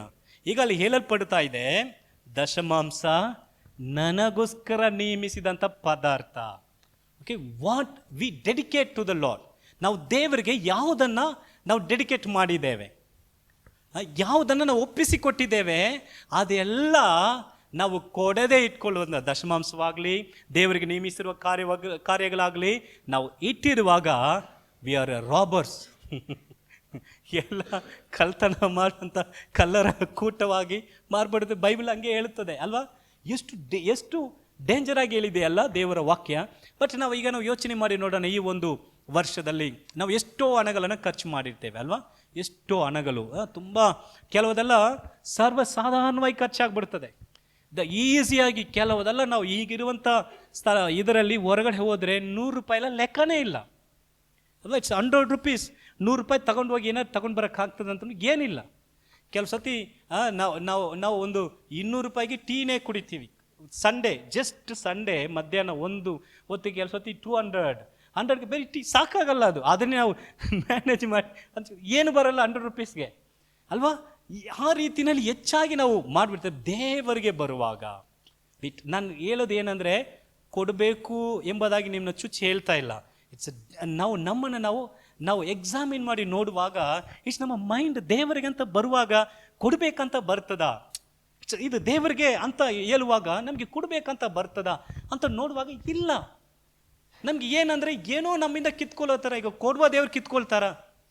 ಈಗ ನೋಡಿ, ಈಗ ತುಂಬ ಇರುವಂಥವ್ರು, ಈಗ ತುಂಬ ಒಂದು ಸತಿ ಒಂದು ದೊಡ್ಡ ಪಾಸ್ಟರ್ ಬಂದಿದ್ರು. ಅವ್ರಿಗೆ ಬಂದು 200, 300, 2000, 3000 ಜನಗಳ ಮೇಲೆ ಇದ್ದಾರೆ. ಅವ್ರು ಬಂದು ಪ್ರಸಂಗ ಮಾಡಿದ್ರು. ಅವ್ರಿಗೆ ಇದು ಮಾಡಿದ ಮೇಲೆ ಅವ್ರಿಗೆ ಹೋಗಿ ಕಾಣಿಕೆ ಕೊಟ್ಟರೆ ಅವ್ರು ಫಸ್ಟ್ ಇದೆಲ್ಲ ನನಗೆ ಏನು ಕೊಡೋದು ಬೇಡ ತಿರುಗಿ ಕೊಟ್ಬಿಟ್ರು. ಅದು ತಗೊಂಡಿಲ್ಲ. ದೇವರು ಹಾಗೆ, ದೇವರಿಗೆ ನಾವು ಕೊಡುವಂಥ ಕಾಣಿಕೆ ದಶಮಾಂಶನ ಇಟ್ಕೊಂಡು ಹಂಗೆ ಕೋಟೆ ಕಟ್ಟಿ ಕೊಡಪ್ಪ ನನ್ನ ಬ್ಯಾಂಕ್ ಅಕೌಂಟ್ ಸೇರಿಸ್ಕೊಳ್ಳಲ್ಲ. ಅವೇನು ಮಾಡ್ತಾರೆ, ನನ್ಗೆ ಕೊಡ್ತೀಯ, ಇಟ್ಸ್ ವೆರಿ ಗುಡ್, ನಿನ್ನ ಆಟಿಟ್ಯೂಡ್ ತಗೋ, ನೀನು ಇಟ್ಕೋ ಅಂತ ಇನ್ನೂ ಎಕ್ಸ್ಟ್ರಾ ಕೊಡ್ತಾರೆ. ನಾವು 10 ರೂಪಾಯಿ ಕೊಟ್ಟರೆ ತಿರುಗಿ ತಗೊಳ್ಳಪ್ಪ ಅಂತ ಜಾಬಲ್ಲಿ ತೆಗೆದು ತಿರ್ಗಾ ಕೊಡ್ತಾರೆ 200 ರೂಪಾಯಿ. ನಾನು ನೋಡಿದ್ದೀನಿ ಅದನ್ನು. ಆದರೆ ನಾವು ನಮ್ಮ ಆ್ಯಟಿಟ್ಯೂಡ್ ಬರುವಾಗ ಎಷ್ಟೋ ಸತಿ ಅಲ್ವಾ, ಎಷ್ಟೋ ಸತಿ ದೇವರಿಗಂತ ಬರುವಾಗ ನಮ್ಗೆ ಹೇಗೆ ಬರಬೇಕಂದ್ರೆ, ಅದೇ ವಾಕ್ಯ ಹೇಳ್ತಾ ಇದೆ, ಕೊಡಿರಿ ಕೊಡುವ ಅಲತ್ತೆಯಂತೆ ಅಲ್ವಾ. ತುಂಬ ಜನ ನಾವು ಅದರಿಂದ ನಾವೇನು ಮಾಡ್ತೀವಿ, ಅದು ಕೆಲವು ಸತಿ ಹಂಗೆ ಅಂದ್ಕೊಳ್ತೀವಿ, ಅವ್ರಿಗಿದೆ ಅಲ್ವಾ, ಅವರಿದೆ ಏನಪ್ಪ ಅವ್ರಿಗೆಲ್ಲ ಮಾಡ್ಕೊಳ್ತಾರೆ, ಅವ್ರಿಗೆ ಇಲ್ಲದೆ ಇರೋದೇನ ನಾವು ಮನುಷ್ಯರಿಗೆ ಕೊಡ್ತಾ ಇಲ್ಲ. ಸೊ ಅದಕ್ಕೆ ನಾನು ಮುಂದೆ ಬಂದು ಖಂಡಿತವಾಗಿ ಸ್ಟ್ರಾಂಗ್ ಆಗಿ ಹೇಳ್ತೀನಿ, ನನಗೆ ಈ ಒಂದು ಆಫರಿಂಗಲ್ಲಿ ಕಾಣಿಕೆಯಲ್ಲಿ ಎಲ್ಲವನ್ನ ನಾನು ತೆಗೆದುಕೊಳ್ತಾ ಇಲ್ಲ. ಓಕೆ, ನನಗೆ ಸ್ಟಿಲ್ 12,000ನೇ ಹೆಲ್ಪ್ ಅಂತ ನಾವು ಚರ್ಚಿಂದ ನನಗೆ ಬರೋದು 12,000. ಆ 12,000 ನಾನು ದಶಮಾಂಶ ಕೊಡ್ತಾ ಇದ್ದೀನಿ ಎವ್ರಿ ಮಂತ್. ಪ್ರತಿ ತಿಂಗಳು ನನ್ನ ನಾಯಕರಿಗೆ ಆ ಒಂದು ಕ್ರೆಡಿಟ್ ಆದ ತಕ್ಷಣ ನಾನು ಫೋನ್ಪೇ ಮಾಡ್ತೀನಿ. ನನ್ನ ಟೈತ್ ನಾನು ಕಲಿಸ್ತಾ ಇದ್ದೀನಿ. ನನಗೆ ಕೊರತೆ ಇಲ್ಲ. ನೋಡಿದ್ರ, ನನಗೆ ಕೊರತೆ ಇಲ್ಲ. ದೇವರು ಕೂಡಿಸ್ಕೊಡ್ತಾ ಇದ್ದಾನೆ, ರಾಬರ್ ಮಾಡ್ತಾ ಇಲ್ಲ.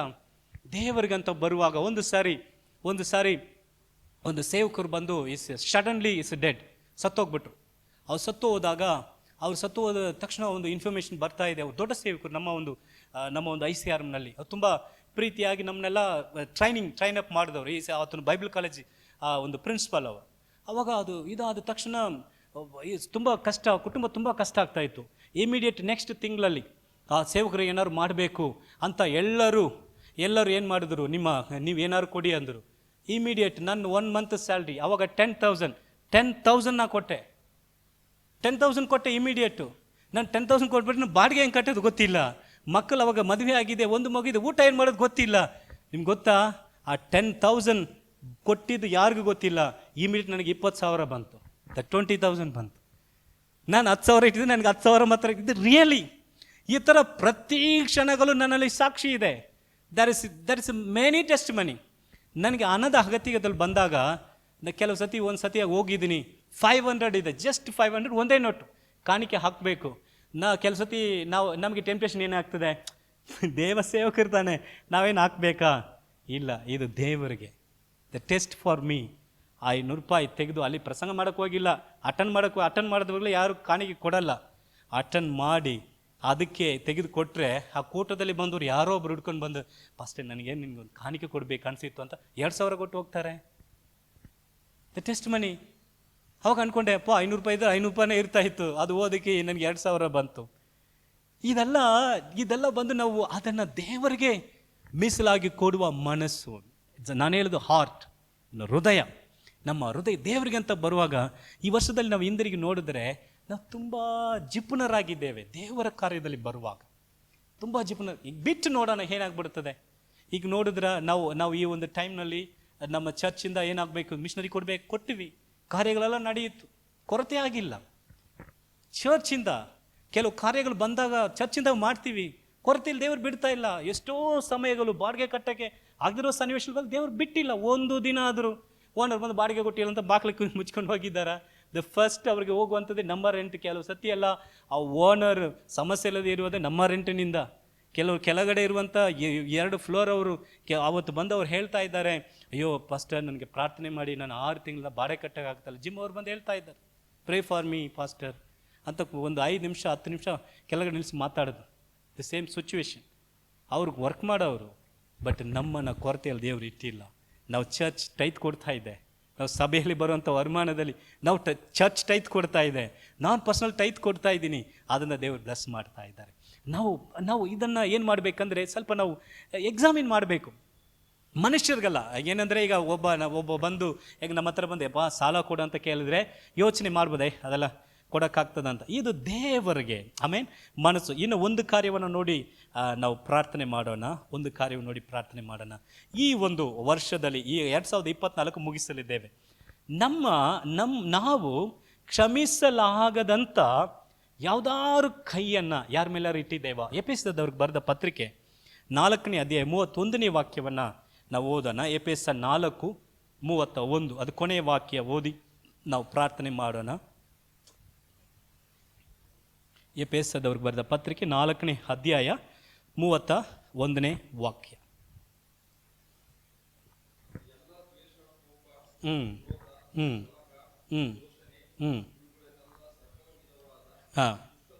ದುಷ್ಟತನವನ್ನು ನಿಮ್ಮಿಂದ ದೂರ ಮಾಡಿರಿ. ಆಮೇನ್. ತಿರ್ಗಾ ಒಂದು ಸ್ಟೆಪ್ ಅದೊಂದು ಲಿಸ್ಟ್ ಔಟ್ ಮಾಡೋಣ. ಏನಂತ ತಿರ್ಗಾ ಓದಿದೆ.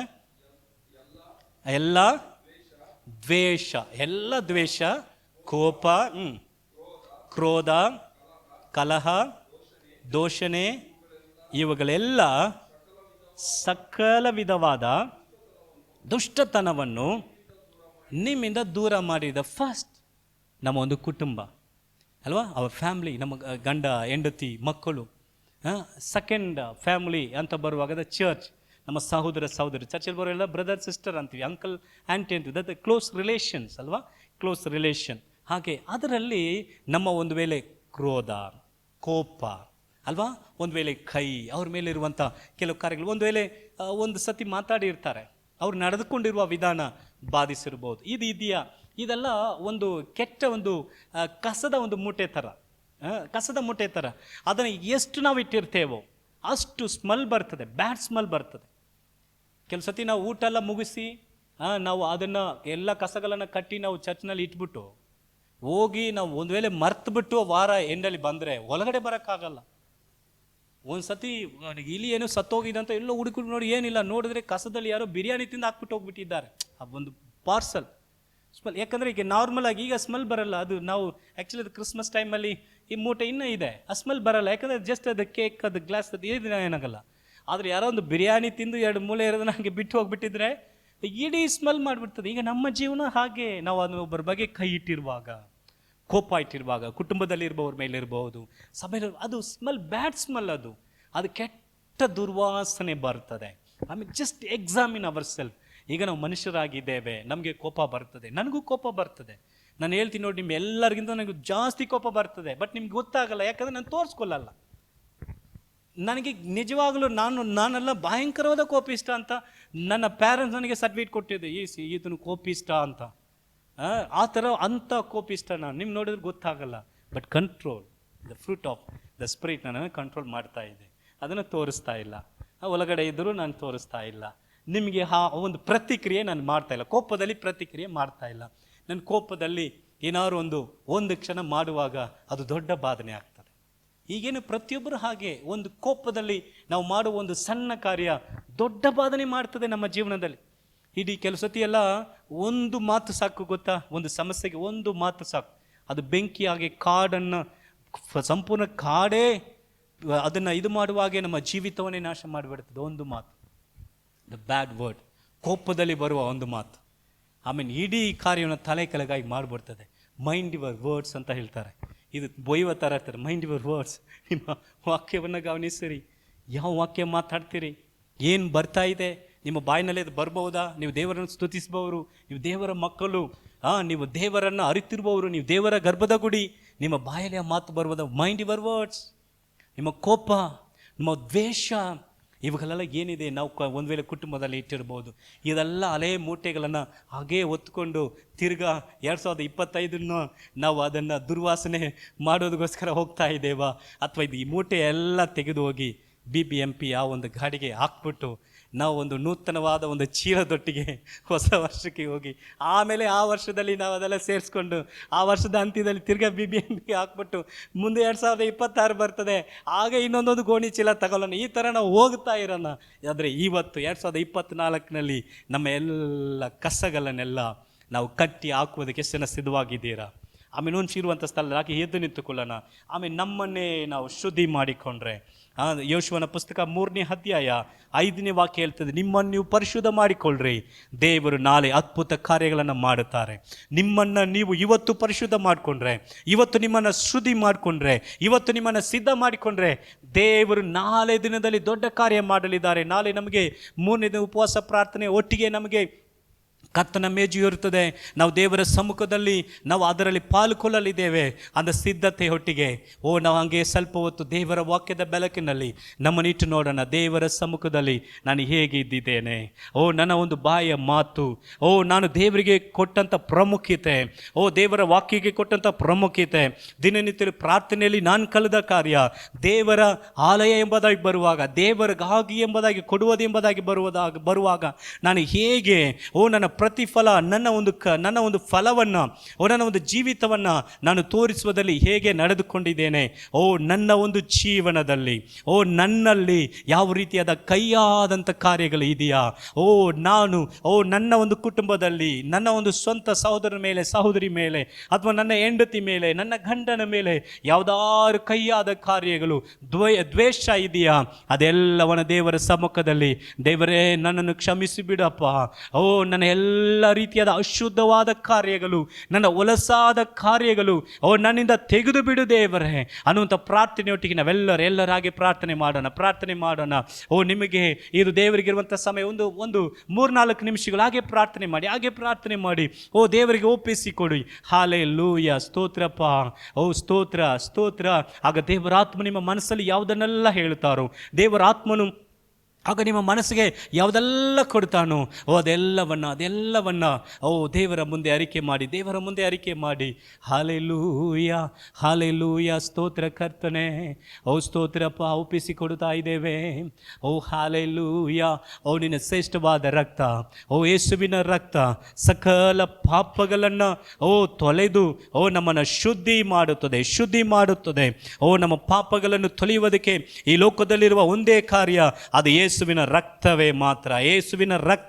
ಯೇಸುವಿನ ರಕ್ತ ಮಾತ್ರವೇ ನಮ್ಮೆಲ್ಲ ಪಾಪಗಳನ್ನು ತೊಳೆದು ನಮ್ಮನ್ನು ನೂತನ ಮನುಷ್ಯನಾಗಿ ಮಾರ್ಪಡಿಸುತ್ತದೆ. ನಮ್ಮ ಹೃದಯವನ್ನು ತೊಳೆದು ನೂತನ ಮನುಷ್ಯನಾಗಿ ಮಾರ್ಪಡುತ್ತದೆ.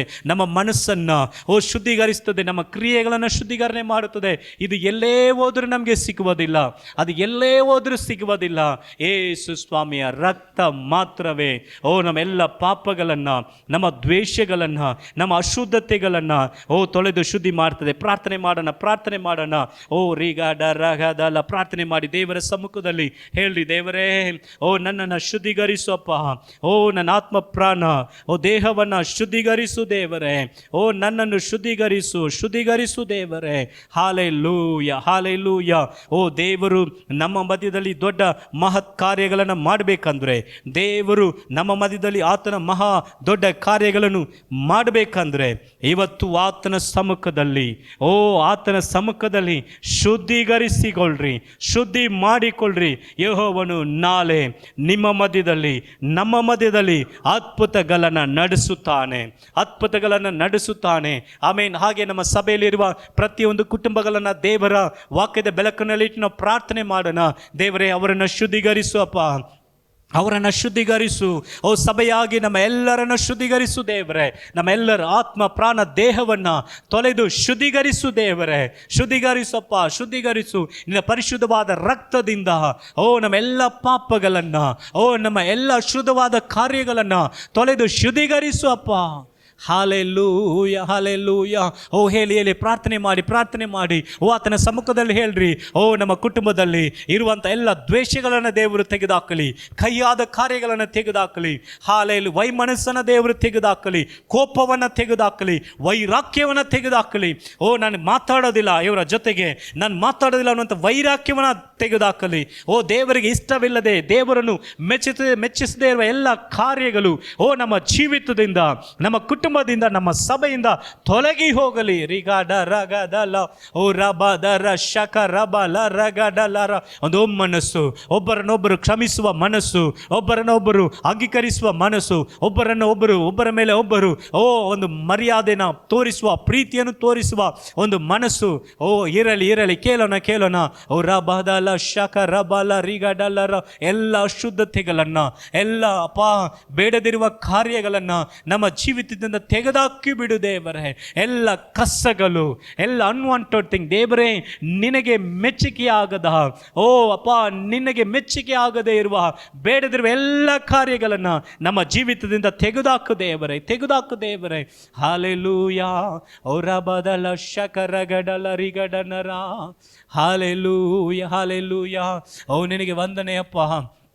ನಮ್ಮನ್ನು ಒಪ್ಪಿಸಿಕೊಡುತ್ತಾ ಇದ್ದೇವೆ ಕರ್ತನೆ. ನಮ್ಮ ಆತ್ಮ ಪ್ರಾಣ ದೇಹವನ್ನು ಒಪ್ಪಿಸಿಕೊಡುತ್ತಾ ಇದ್ದೇವೆ. ನಮ್ಮ ಕಣ್ಣುಗಳನ್ನು ತೊಳೆದು ಶುದ್ಧಿ ಮಾಡಿ ದೇವರೇ. ಕೇಳೋಣ ದೇವರು, ನಮ್ಮ ಕಣ್ಣುಗಳನ್ನು ತೊಳೆಯ ದೇವರೇ. ನಮ್ಮ ಕಣ್ಣುಗಳನ್ನು ತೊಳೆಯ ದೇವರೇ. ನಮ್ಮ ಕಣ್ಣು, ನಿನ್ನ ಕಣ್ಣು ಬೆಳಕಾಗಿದೆ. ನಿನ್ನ ಕಣ್ಣು ಶುದ್ಧವಾಗಿರುವುದು, ನಿನ್ನ ದೇಹ ಪೂರ್ತಿಯಾಗಿ ಅದು ಶುದ್ಧವಾಗಿರುತ್ತದೆ. ದೇಹಕ್ಕೆ ಬೆಳಕು ನಿನ್ನ ಕಣ್ಣು ಎಂಬುದಾಗಿ ದೇವರ ವಾಕ್ಯ ಹೇಳುತ್ತದೆ. ದೇವರು ನಮ್ಮ ಕಣ್ಣುಗಳನ್ನು ಶುದ್ಧೀಕರಿಸುವಪ್ಪ. ನಮ್ಮ ಹೃದಯ, ನಮ್ಮ ಮನಸ್ಸು, ನಮ್ಮ ಮನೋಭಾವನೆ, ನಮ್ಮ ಎಲ್ಲ ಕ್ರಿಯೆಗಳು ಎಲ್ಲವನ್ನು ಶುದ್ಧೀಕರಿಸು ದೇವರೇ. ಶುದ್ಧೀಕರಿಸು ಅಪ್ಪ. ಹಾಲೆಲೂಯಾ. ಸ್ತೋತ್ರಪ್ಪ, ಸ್ತೋತ್ರ ರಾಜ, ಸ್ತೋತ್ರ ಕರ್ತನೆ. ಹೊಲಸಾದ ನಮ್ಮ ಒಂದು ಜೀವಿತ, ಅಶುದ್ಧವಾದ ನಮ್ಮ ಒಂದು ಜೀವಿತ ಈ ವರ್ಷದ ಅಂತ್ಯದ ಈ ಒಂದು ಸಮಯದಲ್ಲಿ ಶುದ್ಧೀಕರಿಸಲ್ಪಡಲಿ, ಸ್ಯಾಂಟಿಫೈ ಮಾಡಲ್ಪಡಲಿ. ನಮ್ಮ ಜೀವನ ಪರಿಶುದ್ಧಗೊಳಿಸಲ್ಪಡಲಿ. ದೇವರ ಮುಂದೆ ಇಡೋಣ, ದೇವರ ಸಮ್ಮುಖದಲ್ಲಿ ಇಡೋಣ. ಶುದ್ಧೀಕರಿಸಪ್ಪ, ಶುದ್ಧೀಕರಿಸು ದೇವರೇ. ಶುದ್ಧೀಕರಿಸು, ನನ್ನನ್ನು ಶುದ್ಧೀಕರಿಸುವಪ್ಪ. ನಮ್ಮ ಸಭೆಯನ್ನು ಶುದ್ಧೀಕರಿಸು ದೇವರೇ.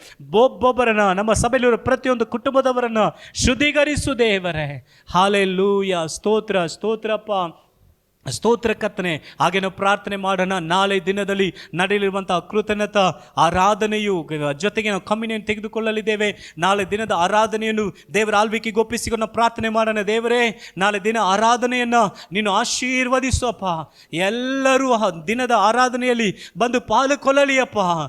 ಸ್ತೋತ್ರ. ಅದು ವಿಶೇಷವಾದಂಥ ಒಂದು ಆರಾಧನೆಯಾಗಿ ನಾಳೆ ದಿನ ಆರಾಧನೆ ಇರಲಿ ಕರ್ತನೆ, ಇರಲಿ ಸ್ವಾಮಿ. ಹಾಲೆಲೂಯಾ. ತಡೆಗಳೆಲ್ಲವನ್ನು ತೆಗೆದುಹಾಕಿರಿ ಸ್ವಾಮಿ. ಒಬ್ಬರು ಕೂಡ ಮಿಸ್ ಆಗದೆ, ಒಬ್ಬರು ಕೂಡ ಅದರಲ್ಲಿ ತಪ್ಪಿಸಿಕೊಳ್ಳದೆ ಎಲ್ಲರೂ ಬಂದು ಆರಾಧನೆಯಲ್ಲಿ ಪಾಲ್ಗೊಳ್ಳುವಂತೆ ದೇವರೇ, ಆರಾಧನೆಯನ್ನು ಆಶೀರ್ವದಿಸು ಸ್ವಾಮಿ. ಆಶೀರ್ವದಿಸುವಪ್ಪ. ಆರಾಧನೆಯ ಸಮಯ, ನಿನ್ನ ವಾಕ್ಯದ ಸಮಯ, ಕರ್ತನ ಮೇಜು ನಿನ್ನಲ್ಲಿ ಪಾಲುಕೊಳ್ಳುವ ಸಮಯ, ಎಲ್ಲದರಲ್ಲಿ ನಿನ್ನ ಪ್ರಸನ್ನತೆ ಇರಲಿ ಅಪ್ಪ, ಪ್ರಸನ್ನತೆ ಇರಲಿ. ಕೃತಜ್ಞತ ಹೃದಯದಿಂದ ನಮ್ಮನ್ನು ಸಭೆಯಲ್ಲಿರುವ ಪ್ರತಿಯೊಬ್ಬರನ್ನು ತುಂಬಿಸು ಸ್ವಾಮಿ. ನೂತನವಾದ ವರ್ಷಗಾಗಿ ನಮ್ಮನ್ನು ಸಿದ್ಧಗೊಳಿಸು ದೇವರೇ, ನಮ್ಮನ್ನು ಸಿದ್ಧಗೊಳಿಸು ದೇವರೇ. ನಮ್ಮ ಆತ್ಮ ಪ್ರಾಣ ದೇಹವನ್ನು ಸಿದ್ಧಗೊಳಿಸು ದೇವರೇ. Hallelujah, hallelujah, hallelujah. ನಿನಗೆ ವಂದನೆಗಳಪ್ಪ, ನಿನಗೆ ವಂದನೆಗಳು ಸ್ವಾಮಿ. ಹಾಲೆಲೂಯಾ. ಸ್ತೋತ್ರ ಕರ್ತನೆ, ಸ್ತೋತ್ರ. ಪರಿಶುದ್ಧನಾದಂಥ ಒಳ್ಳೆ ಪರಲೋಕ ತಂದೆಯಾದ ದೇವರೇ, ಈ ಒಂದು ಪ್ರಾರ್ಥನೆಯ ಸಿದ್ಧತೆ ಸಮಯಕ್ಕಾಗಿ ಸ್ತೋತ್ರ ಸ್ವಾಮಿ. ದೇವರೇ, ಈ ಒಂದು ವರ್ಷದ ಅಂತಿಮ ದಿನಮಾನಗಳಲ್ಲಿರುವಂಥ ನಾವುಗಳು ನಮ್ಮ ಜೀವನದಲ್ಲಿ ಒಂದು ಶುದ್ಧೀಕರಣೆ ಮಾಡಿಕೊಂಡವರಾಗಿ, ನಮ್ಮನ್ನೇ ನಾವು ಪರಿಶುದ್ಧತೆ ಮಾಡಿಕೊಂಡವರಾಗಿ ನಾವು ಮುಂದೆ ಹೋಗೋದಕ್ಕೆ ಸಹಾಯ ಮಾಡು ಸ್ವಾಮಿ. ಹೌದು ದೇವರೇ, ನಮ್ಮ ಒಂದು ಜೀವನದಲ್ಲಿ, ನಮ್ಮ ಒಂದು ಆತ್ಮ ಪ್ರಾಣ ದೇಹದಲ್ಲಿ ಒಂದು ಪರಿಶುದ್ಧತೆ ಆಗಲಿ ಅಪ್ಪ. ಎಲ್ಲ ಅಶುದ್ಧವಾದ ಆಲೋಚನೆಗಳನ್ನು ನಮ್ಮಿಂದ ತೆಗೆದುಹಾಕು ಸ್ವಾಮಿ. ಎಲ್ಲ ವೈಮನಸ್ಸನ್ನು, ಎಲ್ಲ ಕೋಪವನ್ನು, ವೈರಾಗ್ಯವನ್ನು, ವಿರೋಧಗಳನ್ನು ನಮ್ಮಿಂದ ತೆಗೆದುಹಾಕು ಸ್ವಾಮಿ. ಕೋಪಗಳನ್ನು ತೆಗೆದುಹಾಕು ದೇವರೇ. ನಿನ್ನ ಒಂದು ಆತ್ಮಿಕ ವರದಾನಗಳು, ಪರಿಶುದ್ಧ ಆತ್ಮನ ಕ್ಯಾರೆಕ್ಟರ್, ಕ್ರಿಯೆಗಳು ನಮ್ಮಲ್ಲಿ ಪ್ರಕಟವಾಗಲಿ ಸ್ವಾಮಿ. ಹಾಲೆಲೂಯಾ. ನಮ್ಮಲ್ಲಿ ಪ್ರಕಟವಾಗಲಿ ದೇವರೇ. ನೀನು ಆಳ್ವಿಕೆ ಮಾಡು ದೇವರೇ, ನೀನು ಆಳ್ವಿಕೆ ಮಾಡು ದೇವರೇ. ನಮ್ಮೆಲ್ಲರನ್ನು ಒಪ್ಪಿಸಿಕೊಡುತ್ತಾ ಇದ್ದೇವೆ, ಸಭೆಯಾಗಿ ಒಪ್ಪಿಸಿಕೊಡುತ್ತಾ ಇದ್ದೇವೆ ಸ್ವಾಮಿ. ನಾಳೆ ದಿನದ ಪ್ರಾರ್ಥನೆ, ಒಂದು ಕೃತಜ್ಞತಾ ಆರಾಧನೆಗೋಸ್ಕರ ನಮ್ಮನ್ನು ಸಿದ್ಧಗೊಳಿಸು ದೇವರೇ. ಇವತ್ತು ಸಮಯ ತೆಗೆದುಕೊಂಡು ಅಪ್ಪ ನಿನ್ನ ಸಮ್ಮುಖದಲ್ಲಿ ಬಂದು ಈ ಪ್ರಾರ್ಥನೆಯಲ್ಲಿ ಇರುವಂಥ ಪ್ರತಿಯೊಬ್ಬರನ್ನ ವಿಶೇಷವಾಗಿ ಆಶೀರ್ವದಿಸು ಸ್ವಾಮಿ. ಅವರ ಅನೇಕ ಕೆಲಸಗಳು, ಅನೇಕ ಕೆಲಸಗಳನ್ನು ಒದಗಿಸಿ ಇಟ್ಟು ನಿನ್ನ ಸಮ್ಮುಖದಲ್ಲಿ ಬಂದು ಸಮಯ ಕಳೆದಿರುವ ಅವರ ಜೀವನದಲ್ಲಿ ನಿನ್ನ ಆಶೀರ್ವಾದಗಳು ಇರಲಿ ಸ್ವಾಮಿ. ನೀನು ಬಲಪಡಿಸು ಕರ್ತನೆ, ಅಗತ್ಯತೆಗಳನ್ನು ಸಂಧಿಸು ಕರ್ತನೆ. ನಿನ್ನ ಆಳ್ವಿಕೆಗೆಲ್ಲವನ್ನು ಒಪ್ಪಿಸಿಕೊಡುತ್ತಾ ಇದ್ದೇವೆ. ಇದುವರೆಗೆ ನಮ್ಮ ಸಂಗಡ ಇದ್ದಿದ್ದಕ್ಕಾಗಿ ಸ್ತೋತ್ರ ಅಪ್ಪ. ನಿನಗೆಲ್ಲ ಘನತೆ, ನಿನಗೆಲ್ಲ ಮಹಿಮೆ, ನಿಮಗೆಲ್ಲ ಸ್ತುತಿ ಸ್ತೋತ್ರಗಳನ್ನು ಸಲ್ಲಿಸ್ತೇವೆ. ಸಂಪೂರ್ಣವಾಗಿ ನಮ್ಮನ್ನು ಒಪ್ಪಿಸಿಕೊಡುತ್ತೇವೆ. ಯೇಸುವಿನ ನಾಮದಲ್ಲಿ ಪ್ರಾರ್ಥಿಸ್ತೇವೆ ಜೀವವುಳ್ಳ ಒಳ್ಳೆಯ ತಂದೆಯೇ, ಆಮೇನ್. ಎಲ್ಲರೂ ಸೇರಿ ಹೇಳೋಣ. ನನ್ನ ಮನವೇ ಯೆಹೋವನನ್ನು ಕೊಂಡಾಡು, ನನ್ನ ಸರ್ವೆಂದರುಗಳೇ ಆತನ ಪವಿತ್ರ ನಾಮವನ್ನು ಕೀರ್ತಿಸು.